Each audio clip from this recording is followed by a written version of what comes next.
It's finally here.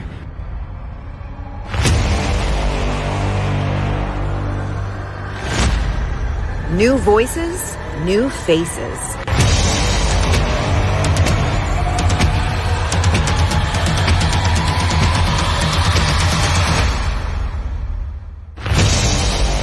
Welcome to the Pantheon.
Welcome to the Pantheon.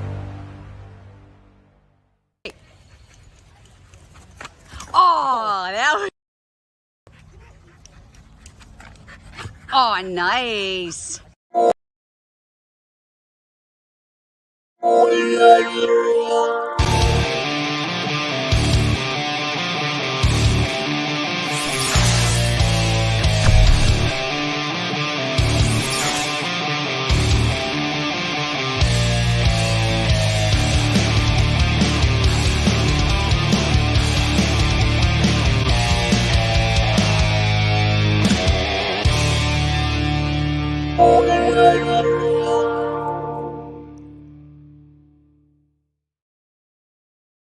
What's up, nerd family? Welcome once again to the Poindexter Lounge. My name is Enosh, and it is great to have you with me here in the Poindexter Lounge tonight. Tonight's going to be a good night. I just feel it. I feel it in my bones. I feel it from my head down to my toes. and I hope that you are excited to be along for the ride. Look, if this is your first time to the lounge, man, bravo. Welcome. It is so good to have you. But if this is your first time to the lounge, just know this. The Poindexter Lounge is a place for nerds. It's a place where you and me and all of us can get together and talk about all the things that we love. That's right. That's right. That's what the Poindexter Lounge is. It's a place for positivity. It's a place for relativity. And it's a place where we can get together and talk about the things that we love. Things like TV shows, movies, games, sci-fi, fantasy, comic books, superheroes, toys, go figure, and so much more. And if those things get you excited, then hey, you found the right place. So please hit that subscribe button as well as that notification bell, because you seem like you are the type of person who would appreciate hanging out here in the lounge. I can just tell. I got a knack for these things. I got a feeling for these things. And I'm telling you right now, I feel like you are the type of person that would do well here at the lounge. So please hit that subscribe button and that notification bell. Join us with what we're doing here. And look, if you've been around for a long time or you've been around for just a little while, whatever, maybe you comment in every comment section, or maybe you've never commented on a video. You've been lurking for years. You've been lurking forever. You've never said anything in the live chat. You just watch the show. You enjoy the show. Regardless of your status that way, we love you, and we're just glad to have you here. We're just glad that you're watching. We're glad that you're a part of what we're doing, and we hope that you stick around and that you come back for more. All right. That being said, as always, I like to start off the show just by giving back a little bit, saying thank you to all those who do support the channel. Thank you guys so much. You guys are so awesome. We're so thankful to all of our patrons, as you can see here. And then, of course, all of our members, the members right there. Look at the members as they go walking on past, as they go walking on by. And special shout out to Zeno, who actually became a full Poindexter member last night. That's our highest tier. You get a free t-shirt every month that you're on that tier, or you can bank a couple and get a hoodie. But yes, and thanks to everyone who gives super chats during the show. So appreciative to you guys. And of course, there are some people who just like to donate to the channel because they know that it goes more towards us there. You know, nobody takes out their pound of flesh, as it were. And so thank you to everyone who does that. Also, don't forget, we do have a store. The links are in the description below, where a lot of these cool designs on it, and you can get some stuff there. And new designs are going to be coming here pretty soon. So yeah, so jump on that. Also, if you do sign up for any one of those things, you are in the running for one of our giveaways. And right now, our giveaway, where'd it go? Where'd it go? I just had the giveaway right here. I just had him right here. Where did he go? Where the heck did Skeletor go? Hold on. Has Wonder Meg been here? What is going on? Oh, no, there he is. There he is. There he is. Hold on. He fell back here. There we go. Right there. Right there. So you got Skeletor from Masters of the Universe Revelation. Like I said many times, like, even if you don't care for the show, the reality is these designs, man, are fire. They're absolute fire. So there you go. So anybody who gives a super chat, you're in. If you join the membership tonight, you're in. Memberships start as low as $2. I mean, literally as low as $2 gets you into membership, and the Patreon is $1. So, like, you can't beat that. Then you're automatically in the running for that. All right, folks. Here I'm going to say hi to a couple people real quick, and then we're going to get started. What's up, Dork Knight? I love this right here. Dork Knight has been interviewing for Marvel Studios and keeping us updated, and says, hey, Poindexter Lounge, just wanted to give you an update on my interview with Marvel Studios. It went great, and I was told that they think I'm awesome. I really hope this means I got the job. Bro, fist bump to you, my friend. You deserve it, my friend, and I hope you and little Zach, he's got a little baby named Zach, who famously had his Poindexter Lounge onesie on, and so, hey, I hope that you get it, man. You definitely deserve it. What's up, Anchorman? Anchorman says, may you please play that edit clip of RJ. Which one? The Somebody Come Get Her one? Maybe we'll play that later. What's up, Zeno? If Armor Wars is real, I'm all over it. That's what they're saying. Yes, we say good luck to Dork Knight. What's up, Dat Dude Vince? What's up, my friend? Good to see you, my friend. Brian is here. What's up, Tony Movie Chappie D9 Neil Blomkamp fan says, hey, Nash. Hello to you, my friend. Welcome tonight. What's up, Patrick? Says, I go to bed. Spider-Man No Way Home is an amazing film. It is. It is an amazing film. I love Spider-Man No Way Home. What's up, Jared? Jar Jar's Faja. What's up? Says, hey, y'all. Let's see. Who else is here? Oh, Tony says, had a very rough day. I'm just very happy to be on the live stream watching you guys. Well, I hope that we can make the most of this for you tonight, and that we can have some fun with you tonight, and hopefully we will have some fun. Maybe get a few laughs in here before we get things started. What's up, Mr. Beltray? So what's up, Enosh? How was your night? My night was good.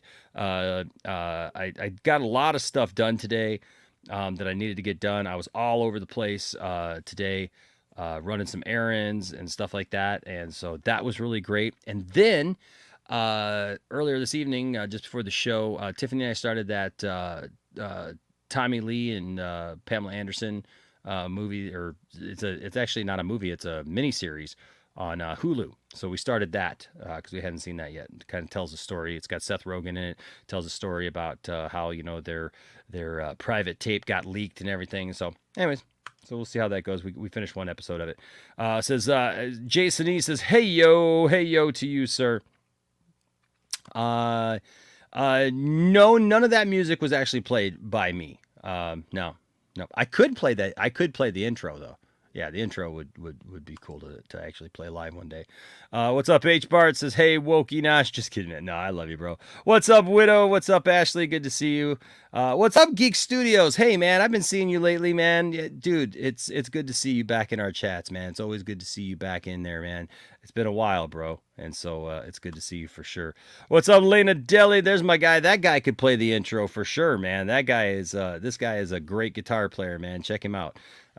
Good guy for sure. Let's see. Who else is here? All right, guys, calm down there. Don't be getting into arguments. Zeno says, give him my shirt. You'll get your shirt. Don't worry. You get the shirt. It's gotta be ordered, and it's gotta go through processing and stuff like that. So, yeah, because I don't send it out from here. It comes from Teespring. So, give it about. I usually tell people give it about 4 to 6 weeks from the time that you sign up for the shirts to come. All right. What's up, Fourth 1000? What's up, my friend? Good to see you. This is What Up, Binash. Let's see. Vikram is here. What's up, Vikram? There's RJ, the Marvel Maniac, is here. H Barts with a $10 super chat. What's up, H Barts? Says, so yesterday my dog Snuggle started walking with a weird limp. He might have a disorder that will slowly paralyze him. Aw, man. He goes to the vet this morning, so I pray he is okay. Hey, H Barts, I will be praying for that as well. A lot of you know that we lost our little guy, Rocky, my grandmother's dog, here just last Thursday.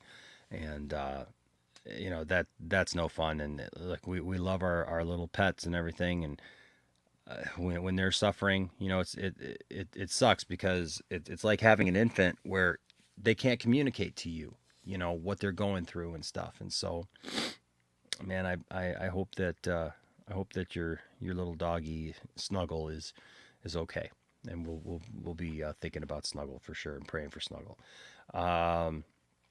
What's up, Sean? Good to see you, Sean. There's Peter Rabbit's Defender in the house. What's up? Says yo. Hello there, brother. Hello there to you, sir.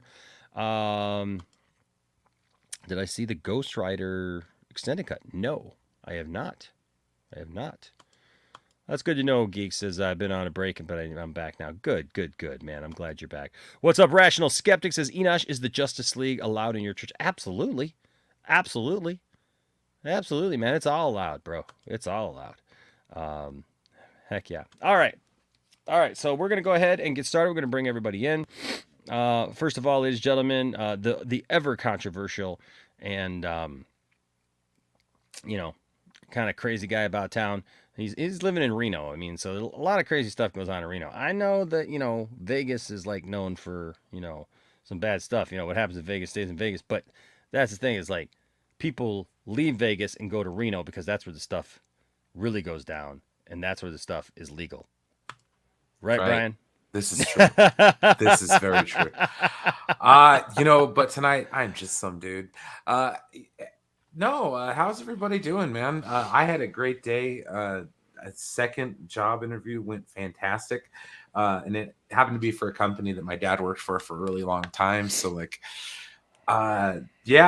so I actually have a choice of jobs at the moment. Like, this is new to me. Job choices are good. Yeah. Job choices are good for sure. Why isn't the power working to my Everybody wants a little of the master of none. What can I say? So you're going to be master of all the jobs here in a second. Well, honestly, that's why I like doing automotive, because it's kind of like you have to be at a certain extent. Like an electrician, all that kind of stuff. Heck yeah. All right, well, let's get some other people in here. Also, ladies and gentlemen, we got Jimbo. What's up, Jimbo? Nothing much. Just here to cause some havoc in the lounge tonight. Heck yeah. Good to see you, Jimbo. Also, tonight we got Ashley. What's going on, Ashley? Hi. Hey. Welcome. It's good to see you, my friend. Yes. It's good to see you, my friend. Good to have you here. You doing all right tonight? Yes, doing great. Can't wait to talk about these topics. Excellent. Especially this Kraven one. I know. We're gonna. We'll get to that in a second. We got this crazy Kraven thing, and I went off. I have no idea what to expect. I don't even know what the story is, but I just expect it to be really dumb because it's Sony. I just expect it to be really dumb. Like, I thought it was bad enough when they were just last week talking. They got into more detail apparently, Jimbo, about how Kraven is an environmentalist. We'll get to it. What's up, Anthony Beltre? What's going on, my friend? What's up, everybody? You doing all right? Yeah, I'm doing good. Good. And then we also have RJ. What's going on? I'm gonna excuse myself and blow my nose. Hey, what's up, guys? It's been forever since I was last in the lounge. How's everybody doing? It's been a minute. Yeah, it's been a minute. How's everyone doing? Everyone's all right? Everyone's doing good? All right, man. Yeah, absolutely, man. I had a fantastic day. I thought, That's glad to hear it, yeah. It's been a while since I was last on, got a new channel name, got some stuff going on. Everything's all good, though, but I'm happy to be here. Thank you, for having me on. I know it's been a while, a lot of stuff's happened since I was last on, but I'm glad, I'm back on here, and I cannot wait to talk about some stuff here. I got a lot of cool, nerdy topics and points of discussion to get into. So yes, we do. We got all kinds of crazy stuff to talk about tonight. All right, so that's that. You know what time it is? It's the beginning of the show, and I'm going to get better at this because I made it up. So guess what? It's time for. Oh wait, hold on. Somebody just joined in. Yes, look at there. Hey, it's Devin. Devin. What's up, Devin? Yay. How goes? Goes Good, well, man. my friend. And you know what I love about Devin? He's on screen. Yeah. And I'm very blue. I'm very blue today. Yeah, you're very, very blue. Blue. Dabba dee. Please don't do that to me. No. First of all, I love that song. I don't care. Eiffel, whatever the hell it was. Eiffel. Was it Eiffel 64 or something? or some number. But yeah, no. Okay, but I'm noticing something here. I'm noticing something about my brother Devin here. Devin, Yes. You play bass And guitar. Nice. Oh, I didn't see the guitar behind there. Okay, nice. Okay, I the post saw the there. bass. I saw the bass over there. So I was Let like, me play bass. Yes. bro, awesome. I'll tell you what, man. Like playing in bands my whole life, the one key component that always was the hardest to find for me, and still is a bass player. Really? That's been the hardest. Yes. That's always been in every band that I've ever played in. It's always been us looking for a bass player. Always. Wow. In my experience, it's always been the drummer. Really? I got drummers, dude. I got drummers up the wazoo. Like I got my son is an amazing drummer, dude. He's 17, and this kid is like Landon is fire on the drums, bro. But it's him. My best friend is my drummer. I'm like 4 or 5 drummers deep. bass players, man. None around here, man. It's just. Well, everybody in this city just wants to play guitars and bass, so it's been the opposite here. Wow. Also tonight we got Krypton's Core. What's going on, Krypton? Hey y'all. What's going on, man? All right. So we're gonna go ahead and we're gonna get started with the little guide to Betty White with tonight's Betty Whiteism. I still say the last one was one of my favorite. I'm not one to toot my own Verten Bunflugen. But we're gonna go on, and here we go. She said in as Rose on The Golden Girls in season 4, episode 4. This is a quote from Rose. I can't stay mad at my best friends. After all, we've eaten over 500 cheesecakes together. Thank you for being a friend. Yeah, listen, friends that eat cheesecakes together are friends forever. That's right. Dude. They are friends forever. Light bulb. All right, there we go. Cheesecake. So I gotta show you guys this because this is a cool thing. Mail call came today. First of all, I got Dengar. Oh, nice. But although I think, I got this Dengar, but I think that, and I don't know why I got this Dengar. I might have to do this Dengar as a giveaway or something. I don't know, because I have a Dengar, so I'm not really sure why I got this Dengar. I don't know why because I got the original one. This is just the archive one. So I don't even know that I ordered this, to be honest with you. It's just like a free promotional thing where it just came with something extra. Maybe I don't remember even ordering it because I've got the original one that it's the promo one of. See right there, I got that one right up on the wall right there. So I don't know where did it come from. Where did it ship from? Like what company? This is from Entertainment Earth, but I don't know why. Yeah, maybe they just gave it to you as a freebie. I just realized that. I was like, that's kind of strange. All right, but here's what I've been waiting for right here, baby. G.I. Joe, Crocmaster. That's awesome. Oh, nice. Crocmaster, baby. Oh, hey, you know what, Enosh? The What's other that? night, I actually watched Crocodile, or Alligator, rather. Oh, did you? I did. I sat down and I watched that movie. What'd you think? It was just as insane as you said it was. Right? I liked it, though. I liked it. Oh, dude. You're talking about Alligator, like the movie, the sewers in New York? Yeah. Yep. Epic. It's a classic, man. It's just a classic. And it's like, it was a TV movie. Oh, that was a TV movie? Yeah, but they later released it on on home video. Yeah. So it's just, it's crazy. And you can find it. It's just called Alligator. You guys can find it right here on YouTube. It's free to watch on YouTube. But yeah, when it's beating the heck out of that limo. Oh, that was insane. Like, the entire thing was just absolutely crazy. I guess it came out around the same time that there was a bunch of other animal attack-based movies like Grizzly. Right. And I think something else, too. I think they were all just trying to ape off of Jaws. But yeah. But did you ever see Devil Dog? With Alice Cooper? Yeah. Yes. Dude, that's so weird that you said that movie has been like a thing for me. It's been a classic. Like I remember when I was a kid, I used to be terrified of that shit. I remember. Do you remember the song?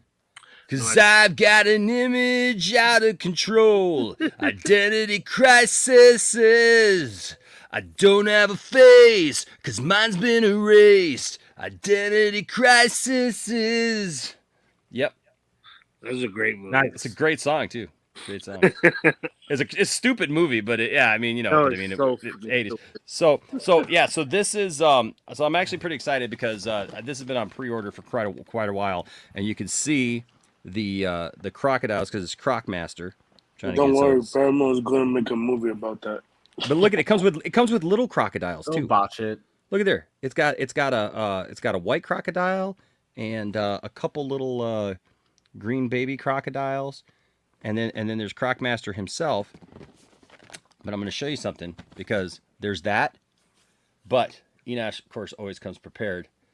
There's the original Crocmaster action figure right there from G.I. Joe with his alligator or with his crocodile. Much bigger alligator. Yeah, right. And this, I like the fact though that they do pretty well, man. Like they did pretty good in recreating him. I mean, even the eyeball on the cod piece there, you know, the cobra symbol and the mask and everything. That's pretty good. And then they even recreated his the crocodile's spiked collar there, stuff. So, anyways, cool stuff. Cool stuff. And then I love the artwork on the back of these, man. Look at the artwork for G.I. Joe, man. That's like how it used to be. So that's the kind of stuff though that makes you not want to like open them up or throw away the boxes at least, you know, because my favorite character is the Baroness. Oh yeah, she is my favorite character of all time, dude. She is. Look how hot she looks, man. I had to leave a couple of G.I. Joe like groups. There's a G.I. Joe group called G.I. Joe Uncensored, and were they as bad as the Superman group? No. Oh, dude, it's worse. It's worse. Worse than the Superman group? Yeah, it's for different reasons. First of all, they're still gatekeepers, right? They're still gatekeepers that gripe about everything, you know, that they don't like. But also, they literally, RJ, they just post like a bunch of like, it's like they're a bunch of 12-year-olds, to be honest with you. Okay, who's making noise here? Who's making that noise? I just heard that, yeah.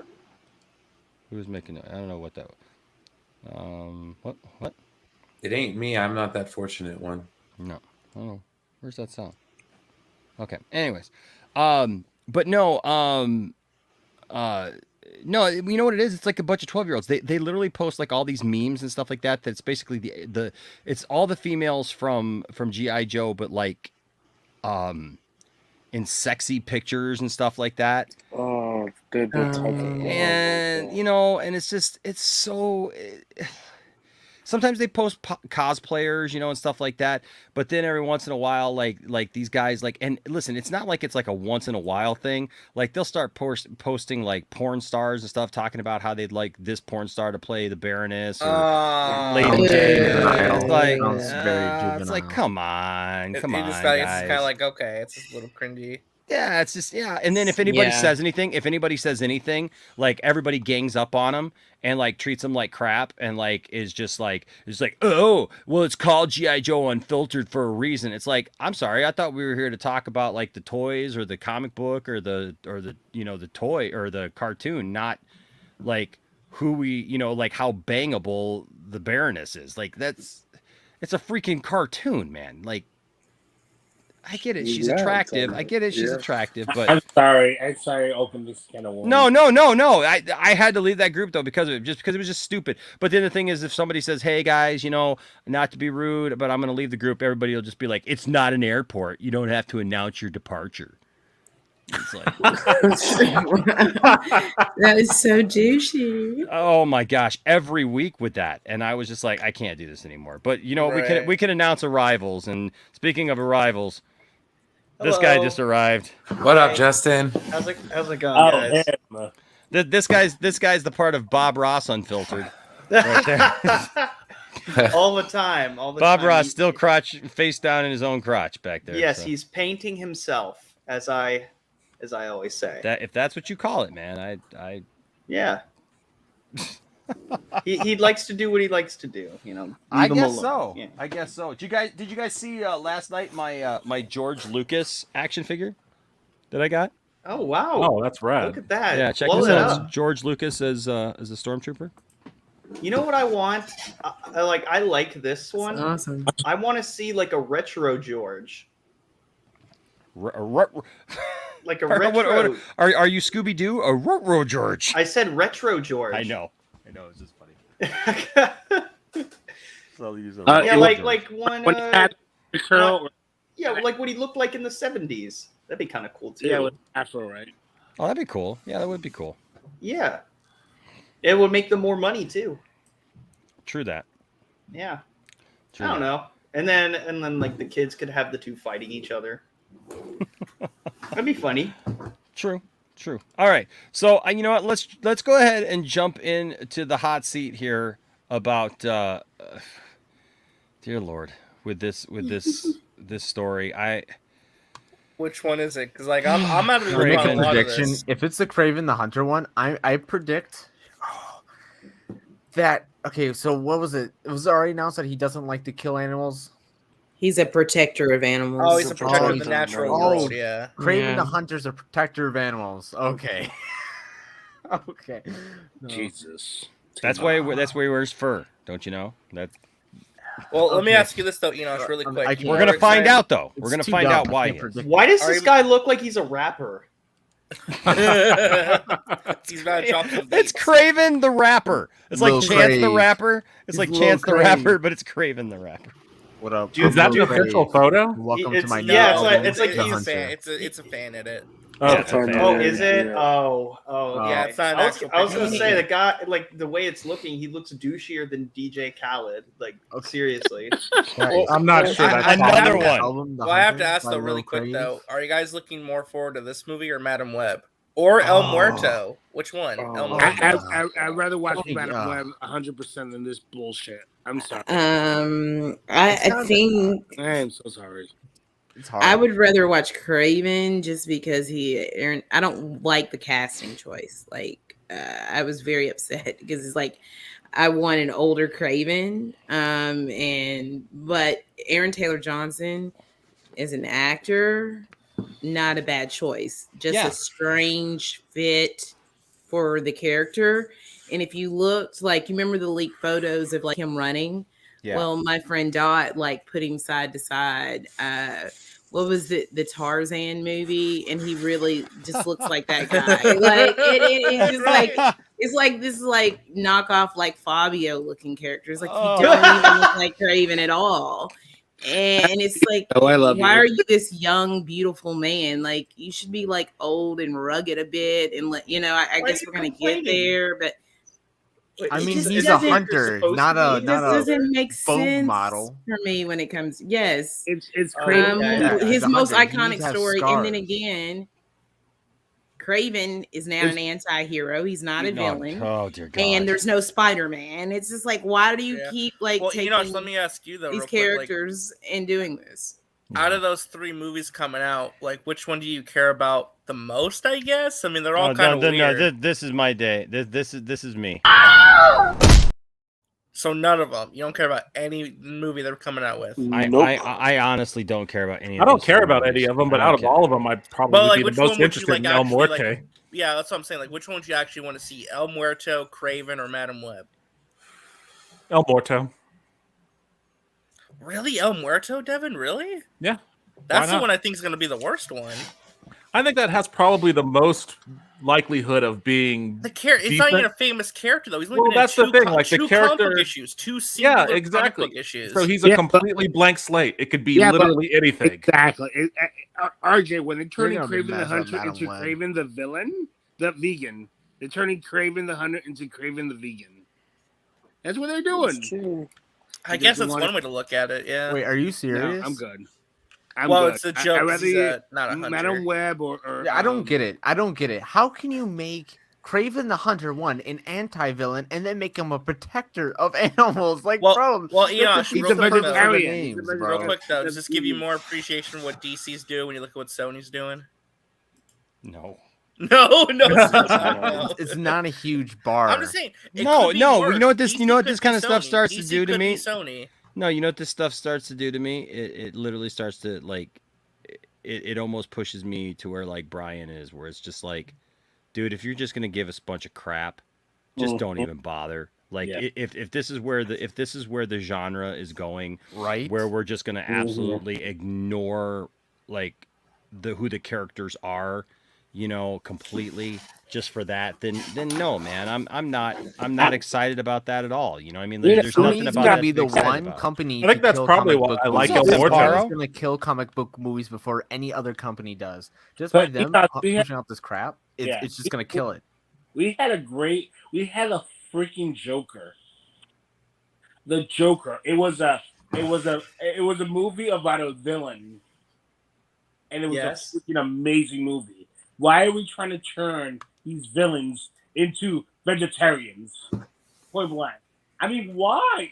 Can you imagine if they had made a live action Spider-Man 2099 instead? You know what DC counterpart? Oh, I misread that. I Batman thought, like, Beyond. hey, can you imagine if they made Spider-Man in 2099? Well, most of us are not going to see it. Like, we'll be dead. No. I'm sorry, I misread it. It's a comic book. Kraven the hipster. Yes, Kraven the hipster. Dude, I'll just be honest with you. Like, first of all, I don't know anything about Madam Web, so I really don't care about Madam Web, to be honest with you. But El Muerto.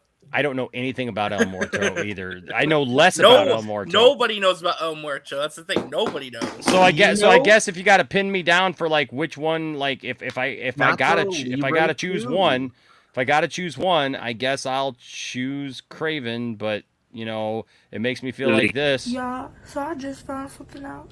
So I never knew that your hair grows from up here. I never knew that. You never knew. Always thought that your hair grows from right here, and it just grows and grows and grows. Is there hair in my head? The hell? Is there hair? All right. With that seen bit that of one knowledge, before. bro, I got to get to work in the morning, guys. You have a good night. All right, Brian. Best of luck, Brian. We love you, Brian. I will say this. I'm looking forward to this slate of Sony movies. Sony has just announced its next 5 Spider-Verse movies. First is Morbius 2, Too Fast, Too Morbius. Then we have Spider-Man 3, 2, a direct sequel to Spider-Man 3. Next up is Venom, Let There Be Ant-Man. Venom faces off against Ant-Man, I guess I'd watch it. After that, we have Untitled Ned Solo movie, followed quickly by Morbius 3, Morbius. I love that. I love that. First of all, I want to know where do you find those proof cringe that TikToks? treasure I'd can be dying to found find in a pile of trash that is TikTok. Listen, if they don't make if they don't freaking call Morbius 2, it's Morbin time. That's a failed marketing opportunity. No, I mean it's a failed marketing opportunity. I feel like they're gonna make it like a decent amount of money just because everyone wants to see it. It's gonna be like the Minions movie, like we're all like the high schoolers are gonna dress up in suits and go see the Minions movie. They're gonna do that for Morbius. What's wrong with that? No, they're gonna do it just because it's people like are memeing it, watching it, and I guess my point asking that question though, my point being though is like, listen, there's a lot of issues sometimes with the MCU or DC movies, but just remember, at least they're not Sony. It could always be worse. I have a question though, like a serious question to pose to the panel. I haven't seen Morbius yet though. Is there? Do you guys see an end goal to this Sony verse that just kind of, for me, it just kind of feels like a side B plot of the MCU? It's like honestly, Justin, weird.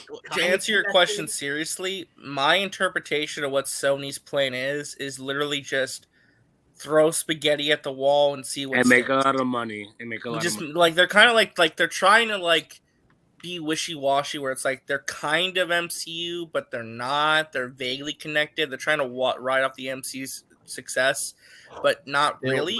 The problem though is that there's no connective thread. I mean, they're vaguely connected but we don't know what they're building towards, like you said.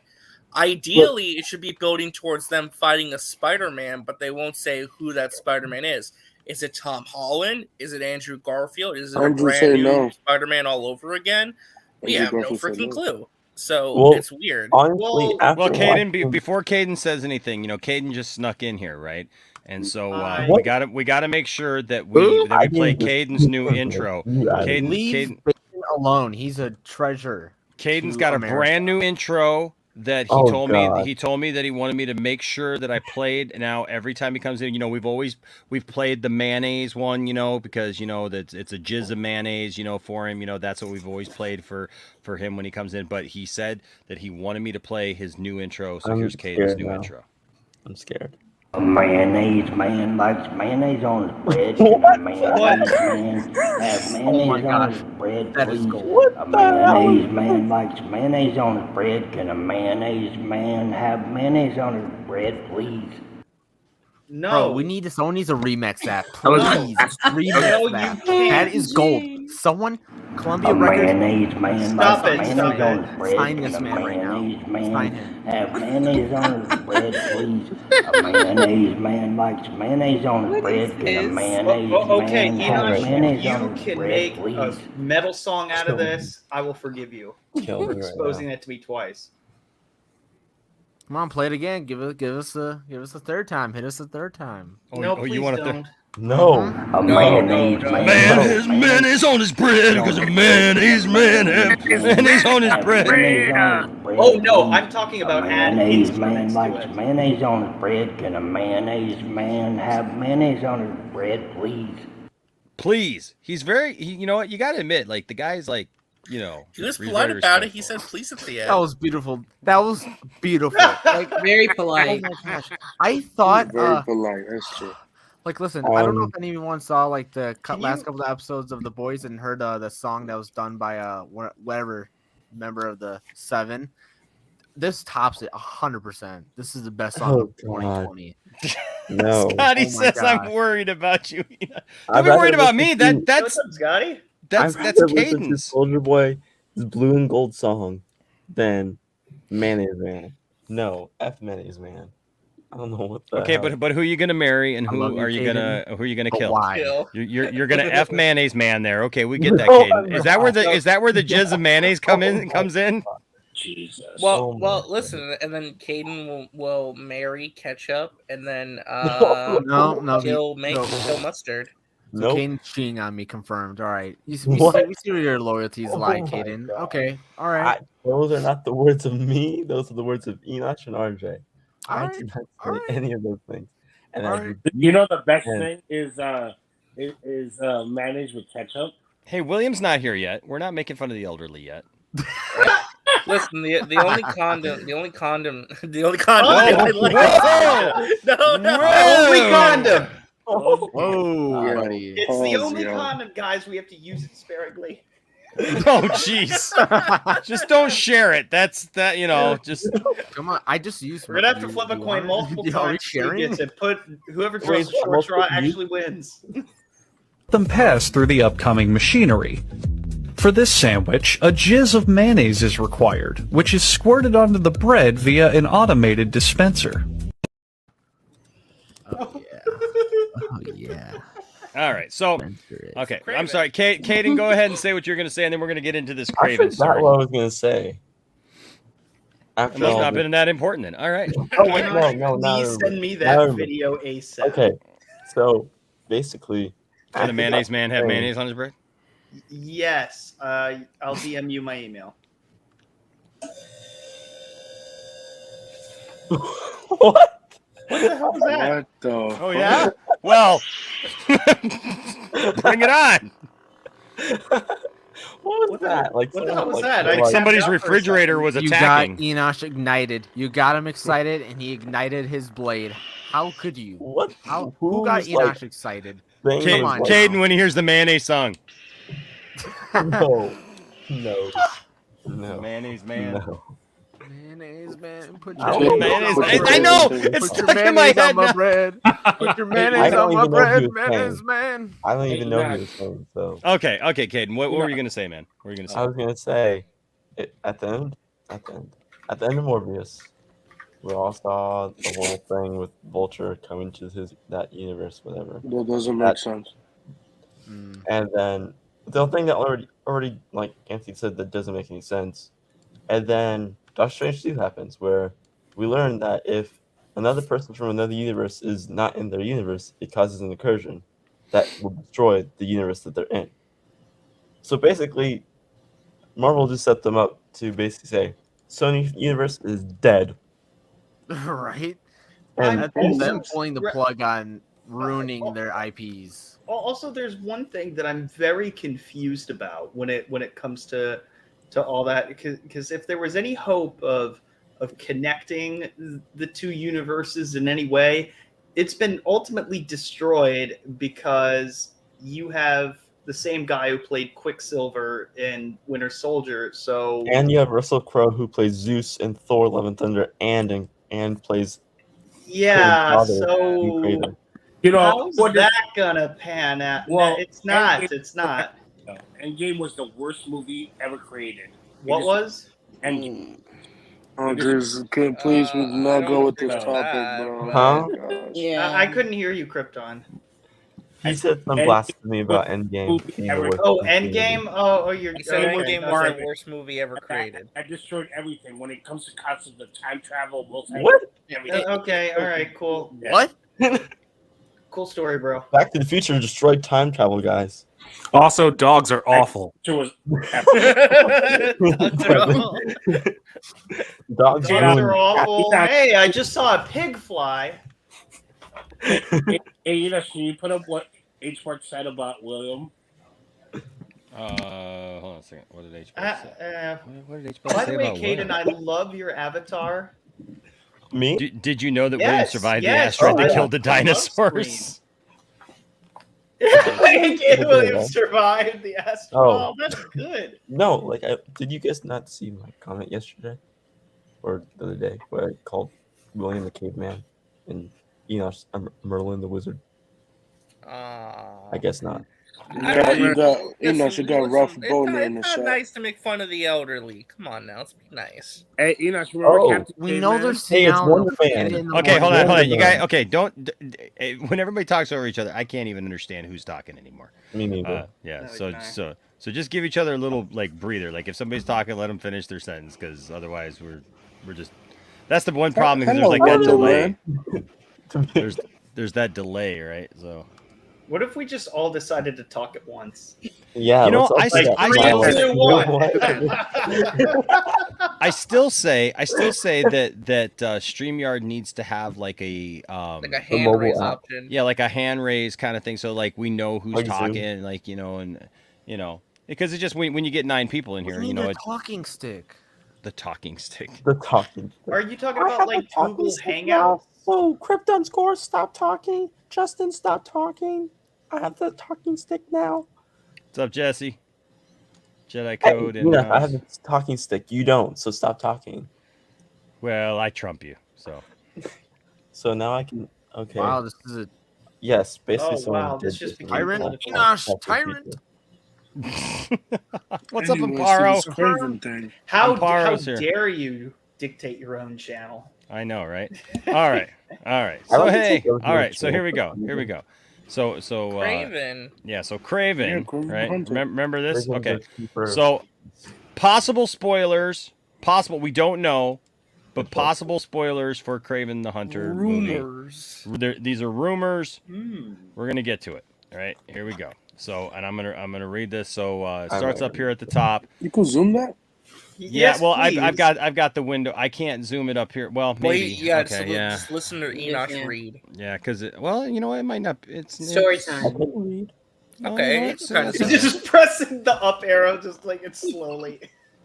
Kraven the Hunter. Okay, I got it. Okay, is that Everybody looks pretty good? first. All right. That looks Skip to pretty me. good. Okay, here we go. Ready? Kraven the Hunter. The character played by Russell Crowe in the film is Vladimir Kravinoff, the original Kraven the Hunter, who is now retired. Oh, there's your old Kraven. He Yep. has. Wow. So right out the gate. So he's the dad. Yes. So right out the gate though, no. Like That means that there's multiple Cravens then, kind of. No, but well, they already have. Kravinoff has been their last name in the comics for a long time. Well, yeah, it's a family. It's a lineage But- of like Yeah, it's a hunters. family. The dad was a plantation owner in Russia, and Kraven, Sergei Kravinoff, is the actual son of Vladimir Kravinoff and his mom, while his brother, the chameleon guy. Oh, we're getting there. We're getting there. I can already see. I can Okay. Chameleon, physically yeah. hear DL right now screaming. I can But- hear DL because of the conversation that we had about this movie the other night. no. When we just absolutely lost it, and I made a TikTok video about it because it was so ridiculous, and we were just talking about like this movie doesn't make any sense whatsoever. Please Well, I'm just stop. talking about the comics. I'm not talking about the movie.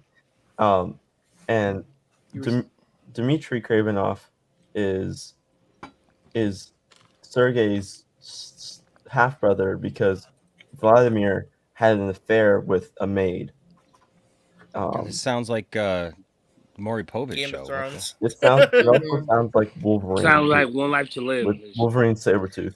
But Craven, basically you it's are like the this long family lineage history. Kraven. You are the hunter. Okay, so that's the first thing right there is the character. They're saying the character played by Russell Crowe in the film is Vladimir Kravenov, the original Kraven the Hunter, who is now retired. To which I say, if you're going to make the first ever live action adaptation of Kraven the Hunter, why in the living hell would you not make it about the real Kraven the Hunter that everybody knows? To piss off people. Your answer is in that second paragraph. Okay, here we go. Ready? I don't know. He has a son, Sergei Kravenov, played by Aaron Taylor Johnson, a millionaire activist who is against the hunting of animals. Hold on. Sergei was trained as a child by Vladimir. When Sergei was still a child, Vladimir put his son through a rite of passage that gave him superhuman abilities. That's so wrong.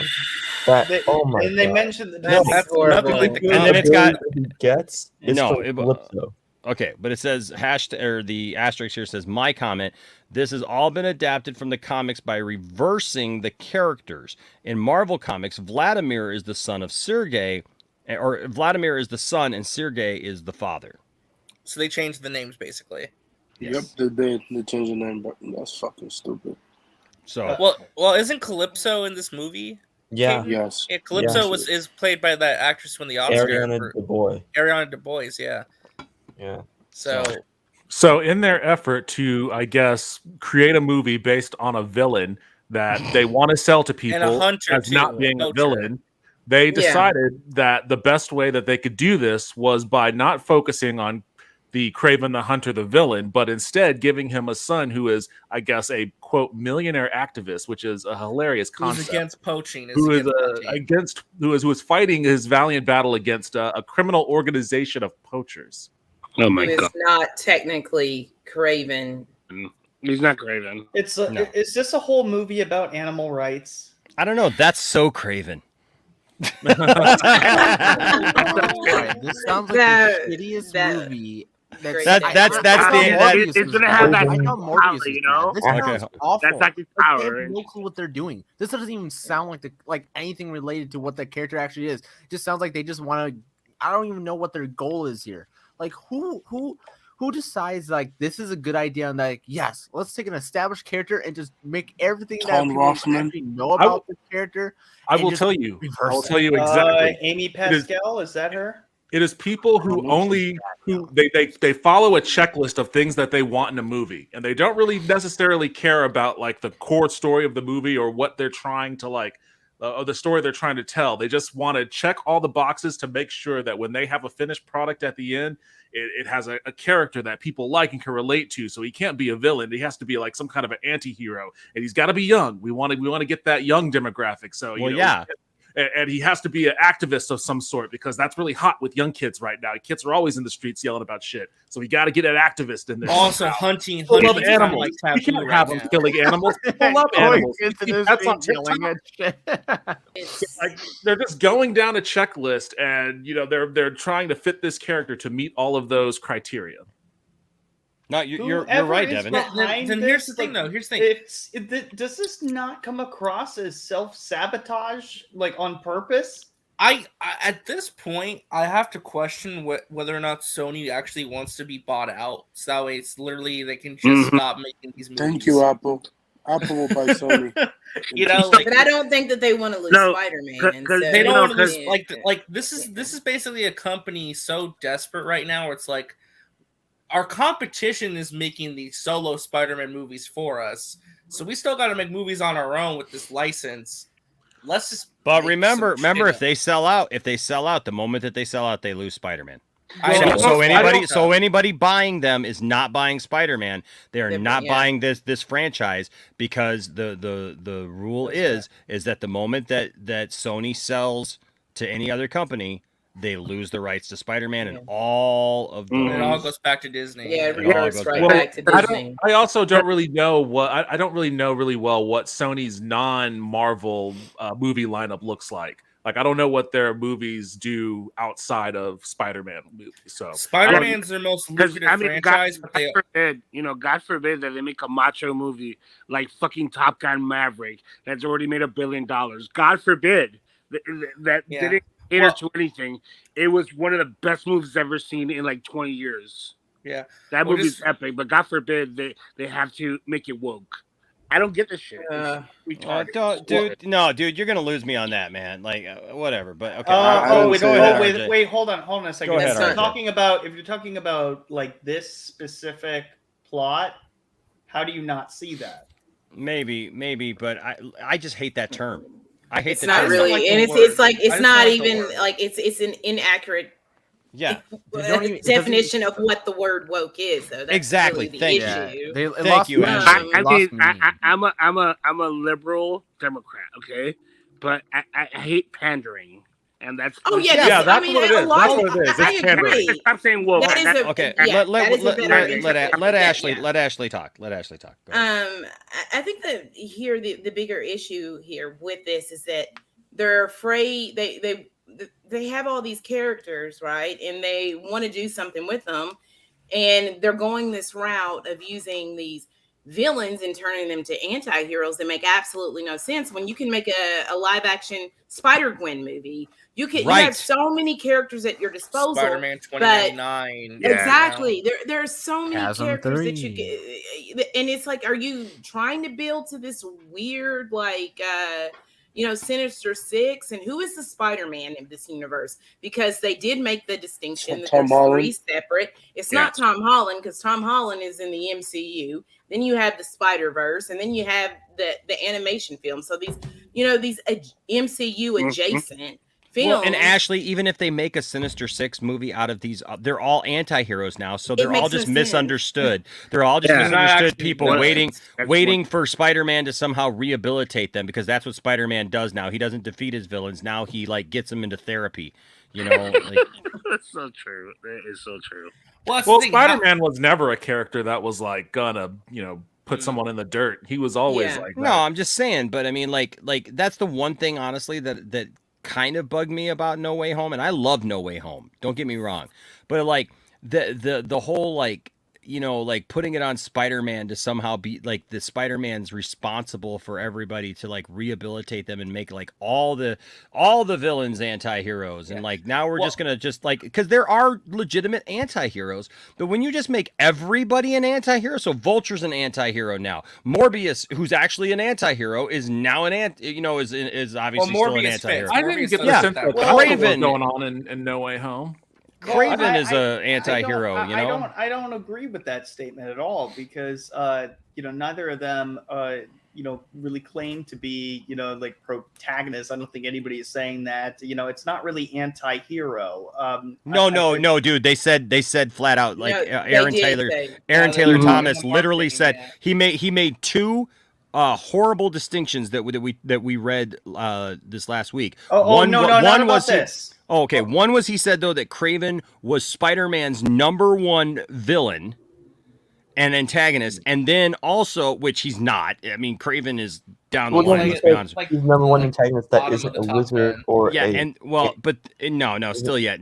But then second of all, he also said that Kraven is an anti-hero and Kraven is not an anti-hero. But now, like, literally every Spider-Man villain that we have right now is an anti-hero. No! I wasn't. That's because the studio is afraid to make a villain-based movie. Thank you. Yes. If you're talking, okay, maybe we're talking about two different things. Wait, are we saying DC did something better?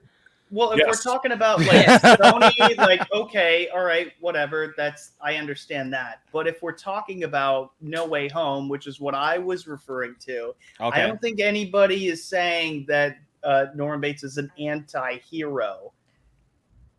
Norman Bates. No, not Norman Bates. Norman Osborn. Sorry. I was like, how crazy did that multiverse get? I know. No, you know what I'm talking about, though. Well, hey, Justin, it was great having you on the show. Goodbye. All right. No. When did do you understand kind of what I'm saying, though? Like, I don't think was an anti-hero. They made him a person with what's that called? a person with mental issues. In that whole movie, in No Way Home, he was suffering from delusions. And where in the comics ever did Norman ever dealt with delusions? He was a straight up villain. But they established that in Toby's Spider-Man that he was, after experimenting on himself, he would see himself in the mirror. So that was already based off pre-established film canon for the character. And all they then did was then revisit that, and they kind of doubled down on that. And I think because that it was whole the goblin in him. It was like that inner conflict is what that was, really, with him. And I think that whole purpose of Spider-Man's therapy session with all of those villains wasn't to make them all anti-heroes. It was to illustrate the fact that Spider-Man, Peter Parker, always puts too much on his shoulders. He tries to do too much because he's a very altruistic, good person, and it bit him in the ass. It always does. And because that he took it upon himself that it was his responsibility to fix things, right? To fix people who might not be entirely fixable. But even that message at the end was like, you shouldn't give up on people even in their darkest hour and whatnot. Well, the other thing I was going to mention, it was all about I get that. I get that. And it wasn't necessarily about. Well, it wasn't about the villains being anti-heroes. Like, they were still villains. It was important to establish that those villains, though, were human beings that had a motivation that drove their villainy, so that it wasn't just like two-dimensional bad guys that Peter Parker never had a chance of rehabilitating. They needed to have an element of rehabilitation be present, so that Peter Parker could go on that journey that would eventually turn into the and that's why I wanted to say really quickly too, because I understand Enoch's criticism, but the one thing I will say is this. Considering it's most likely, like, I'm 90% sure it's the last time we're going to see these incarnations of these Spider-Man villains, I think them doing that plot line was okay, though, because, like, it's the end of their journey, right? It's the last time we're seeing these actors play these characters, so it kind of gives them that ending to where they were cured and they can kind of just go off. They could be good people or bad people. Spider-Man gave them that opportunity to be whoever they're going to be. And I would also add that it was also kind of about his obsessive nature, kind of what Devin was saying about wanting to fix everything, right? He wanted to get MJ and Ned into this school, right? And he just caused more and more issues. He wanted to fix them. It was about that obsessive nature. And I know everybody likes to call him Iron Boy Jr., but it was very parallel to kind of Tony Stark, having that obsessive nature. And how does that drive you? And how does that basically become a destructive, element to this character? And then by the end of that film, he had to learn that lesson. I also have to let go of my friends because I'm making their lives miserable as well, because they're not getting into this school. And so that's why he thought it was better if the whole world forgot that Peter Parker existed, essentially. And it was letting go of that obsessive nature where it took Tony a lot longer to get there. And that was also something that I realized with these two, because that was his mentor, in the bigger MCU as well. Yeah. Fourth 1000 here with a $5 super chat. Thank you, Fourth. Says, my comics accurate evil Kraven does what those 4 Indian dudes did to that monitor lizard. What? Don't know what that means. Probably a video we have to look up privately. It's probably very violent. Oh. You mean what the other woman, you mean? I don't know. I have no idea. I have no idea what that is, Fourth 1000. But and then William's over here calling Enoch out. Super chat. Oh, I'm sorry. Did he get his social security check so he could make a super chat? Okay, let me see. Let me see. This is not a script, William. This is a plot leak. Like, do we credible source for this script? Dude, this is plot leak. Well, first of all, do we speak in coherent sentences?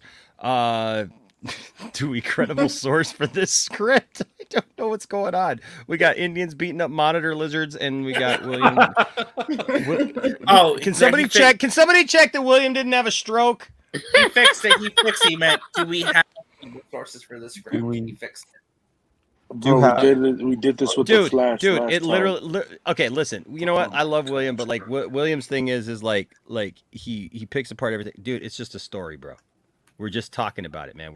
It's got us talking about Kraven. We man. did Like, this everything. about the Flash, though. I know, like William is just like no, I'm not gonna talk about anything. No, all the fun is out of life. I'm in a coke-filled rage. And I would play the clip if my mouse was working, but these batteries are about as old as William. Oh my god! God damn, dude. I know, right? Caden, help him. I'm at work. Hold on a Typo. second. Screw you, Enosh. You didn't Okay, do actual full sense there either. He said, "I'm at work." I'm in a coke-filled rage. I love you, William. All right. Okay. Can we go back to reading it? Yes, we can. Let's go back to. Let's try and make it through more of this, though. Yes. All right, here we go. So he has a son. Okay, so did we get to the comment? Okay, yes, that it was. Okay. So here we go. Yeah, the last part. That's the last part we had to get to. Sergey wants to put an end to. Oh no! I'm reading this. Thank you. Sergey wants to put. We'll be here forever. Sergey wants to put an end to a criminal organization dedicated to poaching animals, led by a subject only known as the chameleon. Next paragraph. That his brother. I wasn't trying to be rude to you either, Caden. I was just I was trying to read it, and then you cut in. So is the chameleon his brother in this, or we'll find out? There's more. There's more. Ooh, let's go down here. Okay. Sergey locates the members of the aforementioned organization. Wait, hold on. Is that where it goes? Yeah. That's gotta be where it goes. That's gotta be where. Okay. Yeah. Okay. It makes no sense anyway. You know. Okay. Yeah. True. Okay. So we got the chameleon in there now. All right. Good. We got two Kravens and a chameleon. Sergey locates the members of the aforementioned organization and confronts them at a warehouse owned by him. There, he finds a hunter outfit covered in animal skins. Oh, no. My comment, very similar to Leon's outfit from the comics. Who's Leon? Leon was the actual Kraven, right? Is he, if he's Vladimir Kravenov? I thought they meant like Leon Kennedy. I thought they meant like Leon Kennedy. Well, there was a Leon in there.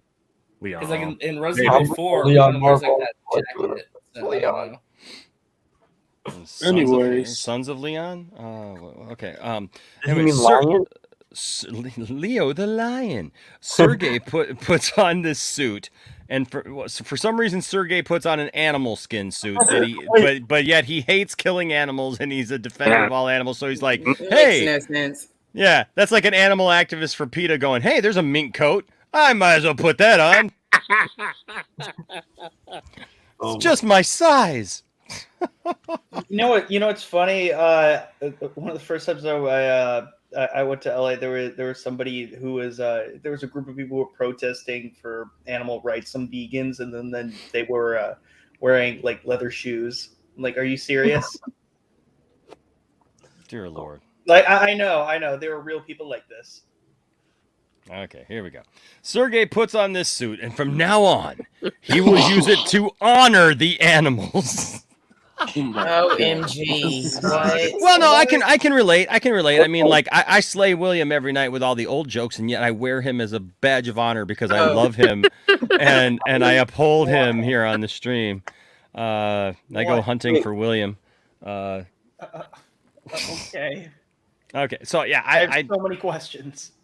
Yeah, so he puts on the suit made of animal skins. But how does he become a hunter after putting it on? What? To honor the animals, now becoming the hunter. So wait, hold on. What was the hunter? Wasn't the hunter like a Ben Affleck movie? Oh my gosh. Yes. Or that was the deer hunter, wasn't it? Was that the deer? Yeah. Okay, so that's the That's deer. Robert De Niro, and then there's Oh. also the Hunter with Willem Dafoe, where he's an actual hunter. What? I retract my Deer earlier Hunter was a big statement. movie. I'm now more excited for Madam Web. Yes. Yeah. I don't know anything about Kraven the Hunter or anything, but I already just love this movie. Well, you might. I mean, that's maybe a good thing for you. No, I'm kidding. No. This sounds so stupid. Dark Star says, "Sup, Enash? Kraven the Hunter is going to be cinema." Oh my god, Dark Star. Like, the thing is, it's like they have a good cast and good crew. To Kraven, thanks for everything, Julie Newmar. That's awesome. That's a great fucking movie, though. I think a lot of my YouTuber friends are gonna get a lot of money out of this. Oh, I think so too. Probably. Okay, so here we go. So he puts on the thing here, and okay, so he becomes the hunter of these unscrupulous hunters. So he's the hunter of the hunters. He's hunting. He hunts people. He also joins the WWE in a prequel to Hunter Hearst Helmsley, Triple H, the Triple H story. Triple H is the This is when he's just Double H, Hunter of Hunters. Hunter of Hunters. Hunter of Hunters. HOH. Huh? Which is what we're all saying about this description. Okay, so he puts on the animal skins to honor the animals, and now becomes the hunter of these unscrupulous hunters, so that they realize what it feels like to be the prey instead of the hunters. Who wrote this? And he says, my comment, this part of the suit leak seems incoherent to me, but it all could be coming from Sony. I mean, that's a great explanation. Yeah, pretty much. Yeah, I mean, totally. All right, so it says, after the incidents of Kraven chasing the criminal organization through the city streets, the FBI identifies and goes after Sergei and also the Hunter organization. Now, here's where we're going to get to some more goodness. At one point in the plot... Whoops, hold on a second. I did that. Okay. At one point in the plot, Sergei is helped by a woman named Calypso. I'm sorry. Does it matter now? Like, yeah, it does. Calypso. It's not going to be probably the right character. By a woman named Calypso Azili. I'm guessing. All right. Then Sergei finds out that she was hired by her father, Vladimir, by his father. Oh. Wait. This says then Sergei finds out that she was hired by her father, Vladimir, in order to get Sergei away from her father's plans. But isn't Vladimir his father, not her father? I mean, yeah, that's the plot twist. Well, now we're learning that Vladimir is also her father. Oh, okay, got it. So then Sergei finds out. How did you not get that from the sentence? Wait, go, just listen. I mean, look, we love Krypton, but he's getting up here in age too, just like William. So, all right. Then Sergei finds out that she was hired by her father. Hold on. Is it a different Vladimir? That's what I'm saying. I'm not being crazy, right, Enosh? The way that's worded is really weird. Like, because shouldn't it say then Sergei finds out that she was hired by his father, Vladimir? Yeah. Or their father, Vladimir? That's what I'm saying. Maybe there's just a couple of Vladimirs running around. Vladimir is everyone's dad's name. Well, we got a couple of Cravens running around already, so why not a couple of Vladimirs? It's explained a little further down. Maybe. Okay. Then Sergei finds out that she was hired by her father, Vladimir, in order to get Sergei away from her father's plans. Classic rebellion story. Sergei confronts the leader of the organization, the famous Chameleon, and kills him. What? Oh, no. Oh, wow. Wow. Chameleon, So I all guess in lowercase. Chameleon is not his brother. We don't know. No, keep going. Yes, I know. There's more coming. Hold on a second. Scotty says, how much trust are we putting in this leak? Honest question. I haven't been following it. I'm going to be honest with you. I really don't care at this point. It's very funny and entertaining. It is incredibly entertaining. It definitely reads like really, really, really low grade fanfic, but yes, it's entertaining. Yes. I looked up the writers to see if it was possible that the people who penned this could be this off. And the writers of Kraven have put out a lot of really bad movies, so it might be. Me too, Dion. Yeah, me too. All right, let's continue on. All right, let's continue on. Yes, so Sergei confronts the leader of the organization, the famous Chameleon, spelled with a lowercase c, and kills him. Not a proper noun. Calypso decides to help Sergei since she had fallen in love with him. Now, hold on. Is it... Wait, hold on a second. Hold They on. have to be different Vladimirs then. They got to be different Vladimirs, or that's got to be a typo. Yeah. This has got to be a typo, or it's two different Vladimirs. Because either this means then Sergei What? finds out that she was hired by his father Vladimir, No. or she's got a different father named Vladimir. Because otherwise they're brother and sister. Yeah, I think that's the implication. What? Yeah, I don't. Carry think on, so. read on, because I read ahead. Yeah. I don't think so. Okay, all right. Calypso decides to help Sergei since she had fallen in love with him. The real villain and shadowy leader of the criminal organization was Vladimir Kravenov, Sergei's father. So Russell Crowe's the real villain. So it there's was two different versions it of was violence. It was Russell Crowe all along. all along. It seems like. Seems like that might be a theme. Fourth 1000 says typos. William leaked this.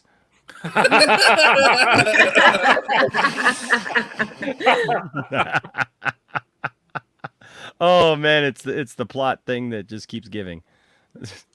Oh my two Vlads. Oh my two Vlads. Oh my two Vlads.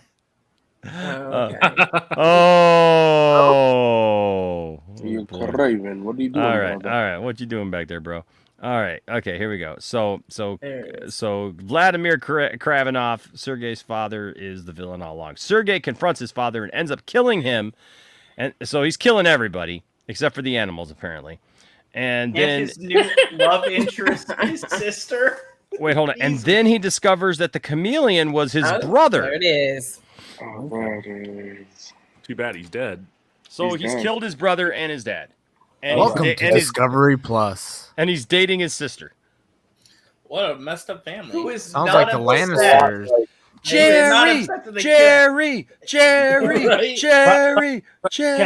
But aren't humans? Sounds like Thor's family almost. Right, yeah. Mixed with a little bit of Shang-Chi in there. Daddy I really versus hope son. this is made up because this just sounds all wrong and no one's gonna like this. But humans are animals, aren't they? Plus, he loves animals. Whatever. That was. Okay. So that's the movie. That's the movie right there. That's the whole entire movie. There's a post-credit scenes. Now we got post credit 1, which is it is revealed that Dimitri, Chameleon's real name, is not dead. Of course. I am not dead. Dun! Wow, didn't see that one coming. No, neither did I. Oh, that was The second one though is so... Why did you say that? That second post-credit scene, if that's real, that post-credit scene may almost be as bad as Morbius's post-credit scene. All right, here we go. Ready? Sergei is now known as Kraven without the Hunter. Like why? That's like the main. That's the main. His name. The movie's called Kraven the Hunter. The IP is Kraven the Hunter. But not anymore. Now he's just Kraven. He was the Hunter, and now he's just Kraven. Did he join WWE? Hold on. Remember earlier in this, he was just the Hunter. Now he's Kraven. Now he's just Kraven. And then the next season, he's gonna become. I'm craving some jerky. Reading this thing. I don't know, guys. Okay. This is really bad. All right, so now he's the Hunter and learns over the radio of a major robbery in New York that left several injured, caused, according to the press, by a vulture and a vampire. And Kraven decides to go hunt them down. Oh my gosh. But here's my thing, though. In the Morbius movie, Michael Morbius was portrayed as kind of like not really a bad guy who would go robbing banks. So why is he robbing banks with Vulture now? Why is he a villain now? Well, because they're gonna need to get some money. They're gonna need to get some money to go after this Spider-Man guy that Morbius doesn't know about. Do you remember he found it intriguing? Remember? But why does he want to hunt down Spider-Man? Why does Morbius care about Spider-Man? Because it's intriguing. Because that's why. And that post. I know why. I've actually look. I know they haven't shot the thing yet, right? Well, no, it is shot, right? Like the whole thing is shot, right? Yeah. So I got it. Yeah. So check it out. I got an exclusive. Oh God. Video right here of yes. Listen, I got exclusive of Vulture explaining the entire plot to Morbius of like how they're supposed to do this, of like why they need to go and get money. All right. You take your 33 and a third chance minus my 25% chance, and you got an 8 and a third chance of winning at sacrifice. But then you take my 75% chance of winning. If we used to go one-on-one and then add 66 and 2/3%, I got a. It's all percentages. It's all percentages. Oh my! You know what Scott Yo, Steiner? Scott Steiner was the shit. I don't give a crap what anybody says. He was the best wrestler ever created in the planet. Oh, Scott? No, he's not. No, he wasn't. No. Oh, all right. No, he wasn't. Moving on from that. Hey. You're an ass. He is the greatest. Don't let anyone tell you different, okay, Krypton? He was dumb as hell, but he was a great wrestler. Great. RJ, I do want to say though, that's not even the dumbest part of that last post-credit sequence. Who the hell listens to radio?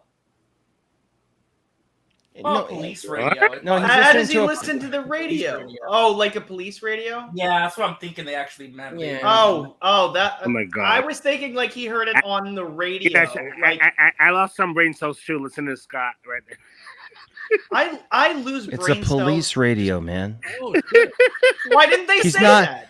He's not listening to 95.7, the hot hits. By the way, there's a crazy vampire loose downtown, and I hear he's with a vulture. We got somebody live on the scene. We got a helicopter right now. Hey, yeah, we're up here in the skycopter for 97.1, and I can see the vampire from where I'm at right now. Oh no, the vulture's coming right at us. He looks just like a vulture. No, it's a bird in the sky. No. Seriously? It's a plane. It's a vulture. Oh no! Seriously? Wait, are you actually? I think we got a show. Oh yeah, we got a show. We definitely got a show. Oh yeah, there's a show.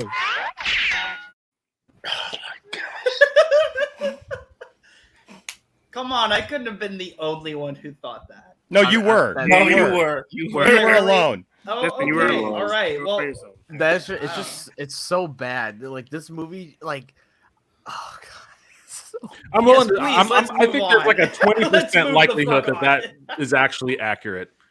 Yeah, there's like a 25-30% chance this is accurate. This is so Yeah. bad, and I give it thought 30%. like And I will say, like, the director for this movie has made two movies that I actually really, really love. So, Yeah. I mean, I love All Is Lost with Robert Redford and A Most Violent Year with Oscar Isaac. Those are two awesome movies. And the So- thing is, it's like that's what like I hate seeing like with the whole Sony stuff is that like so much good talent, like cast wise, director wise, whatever.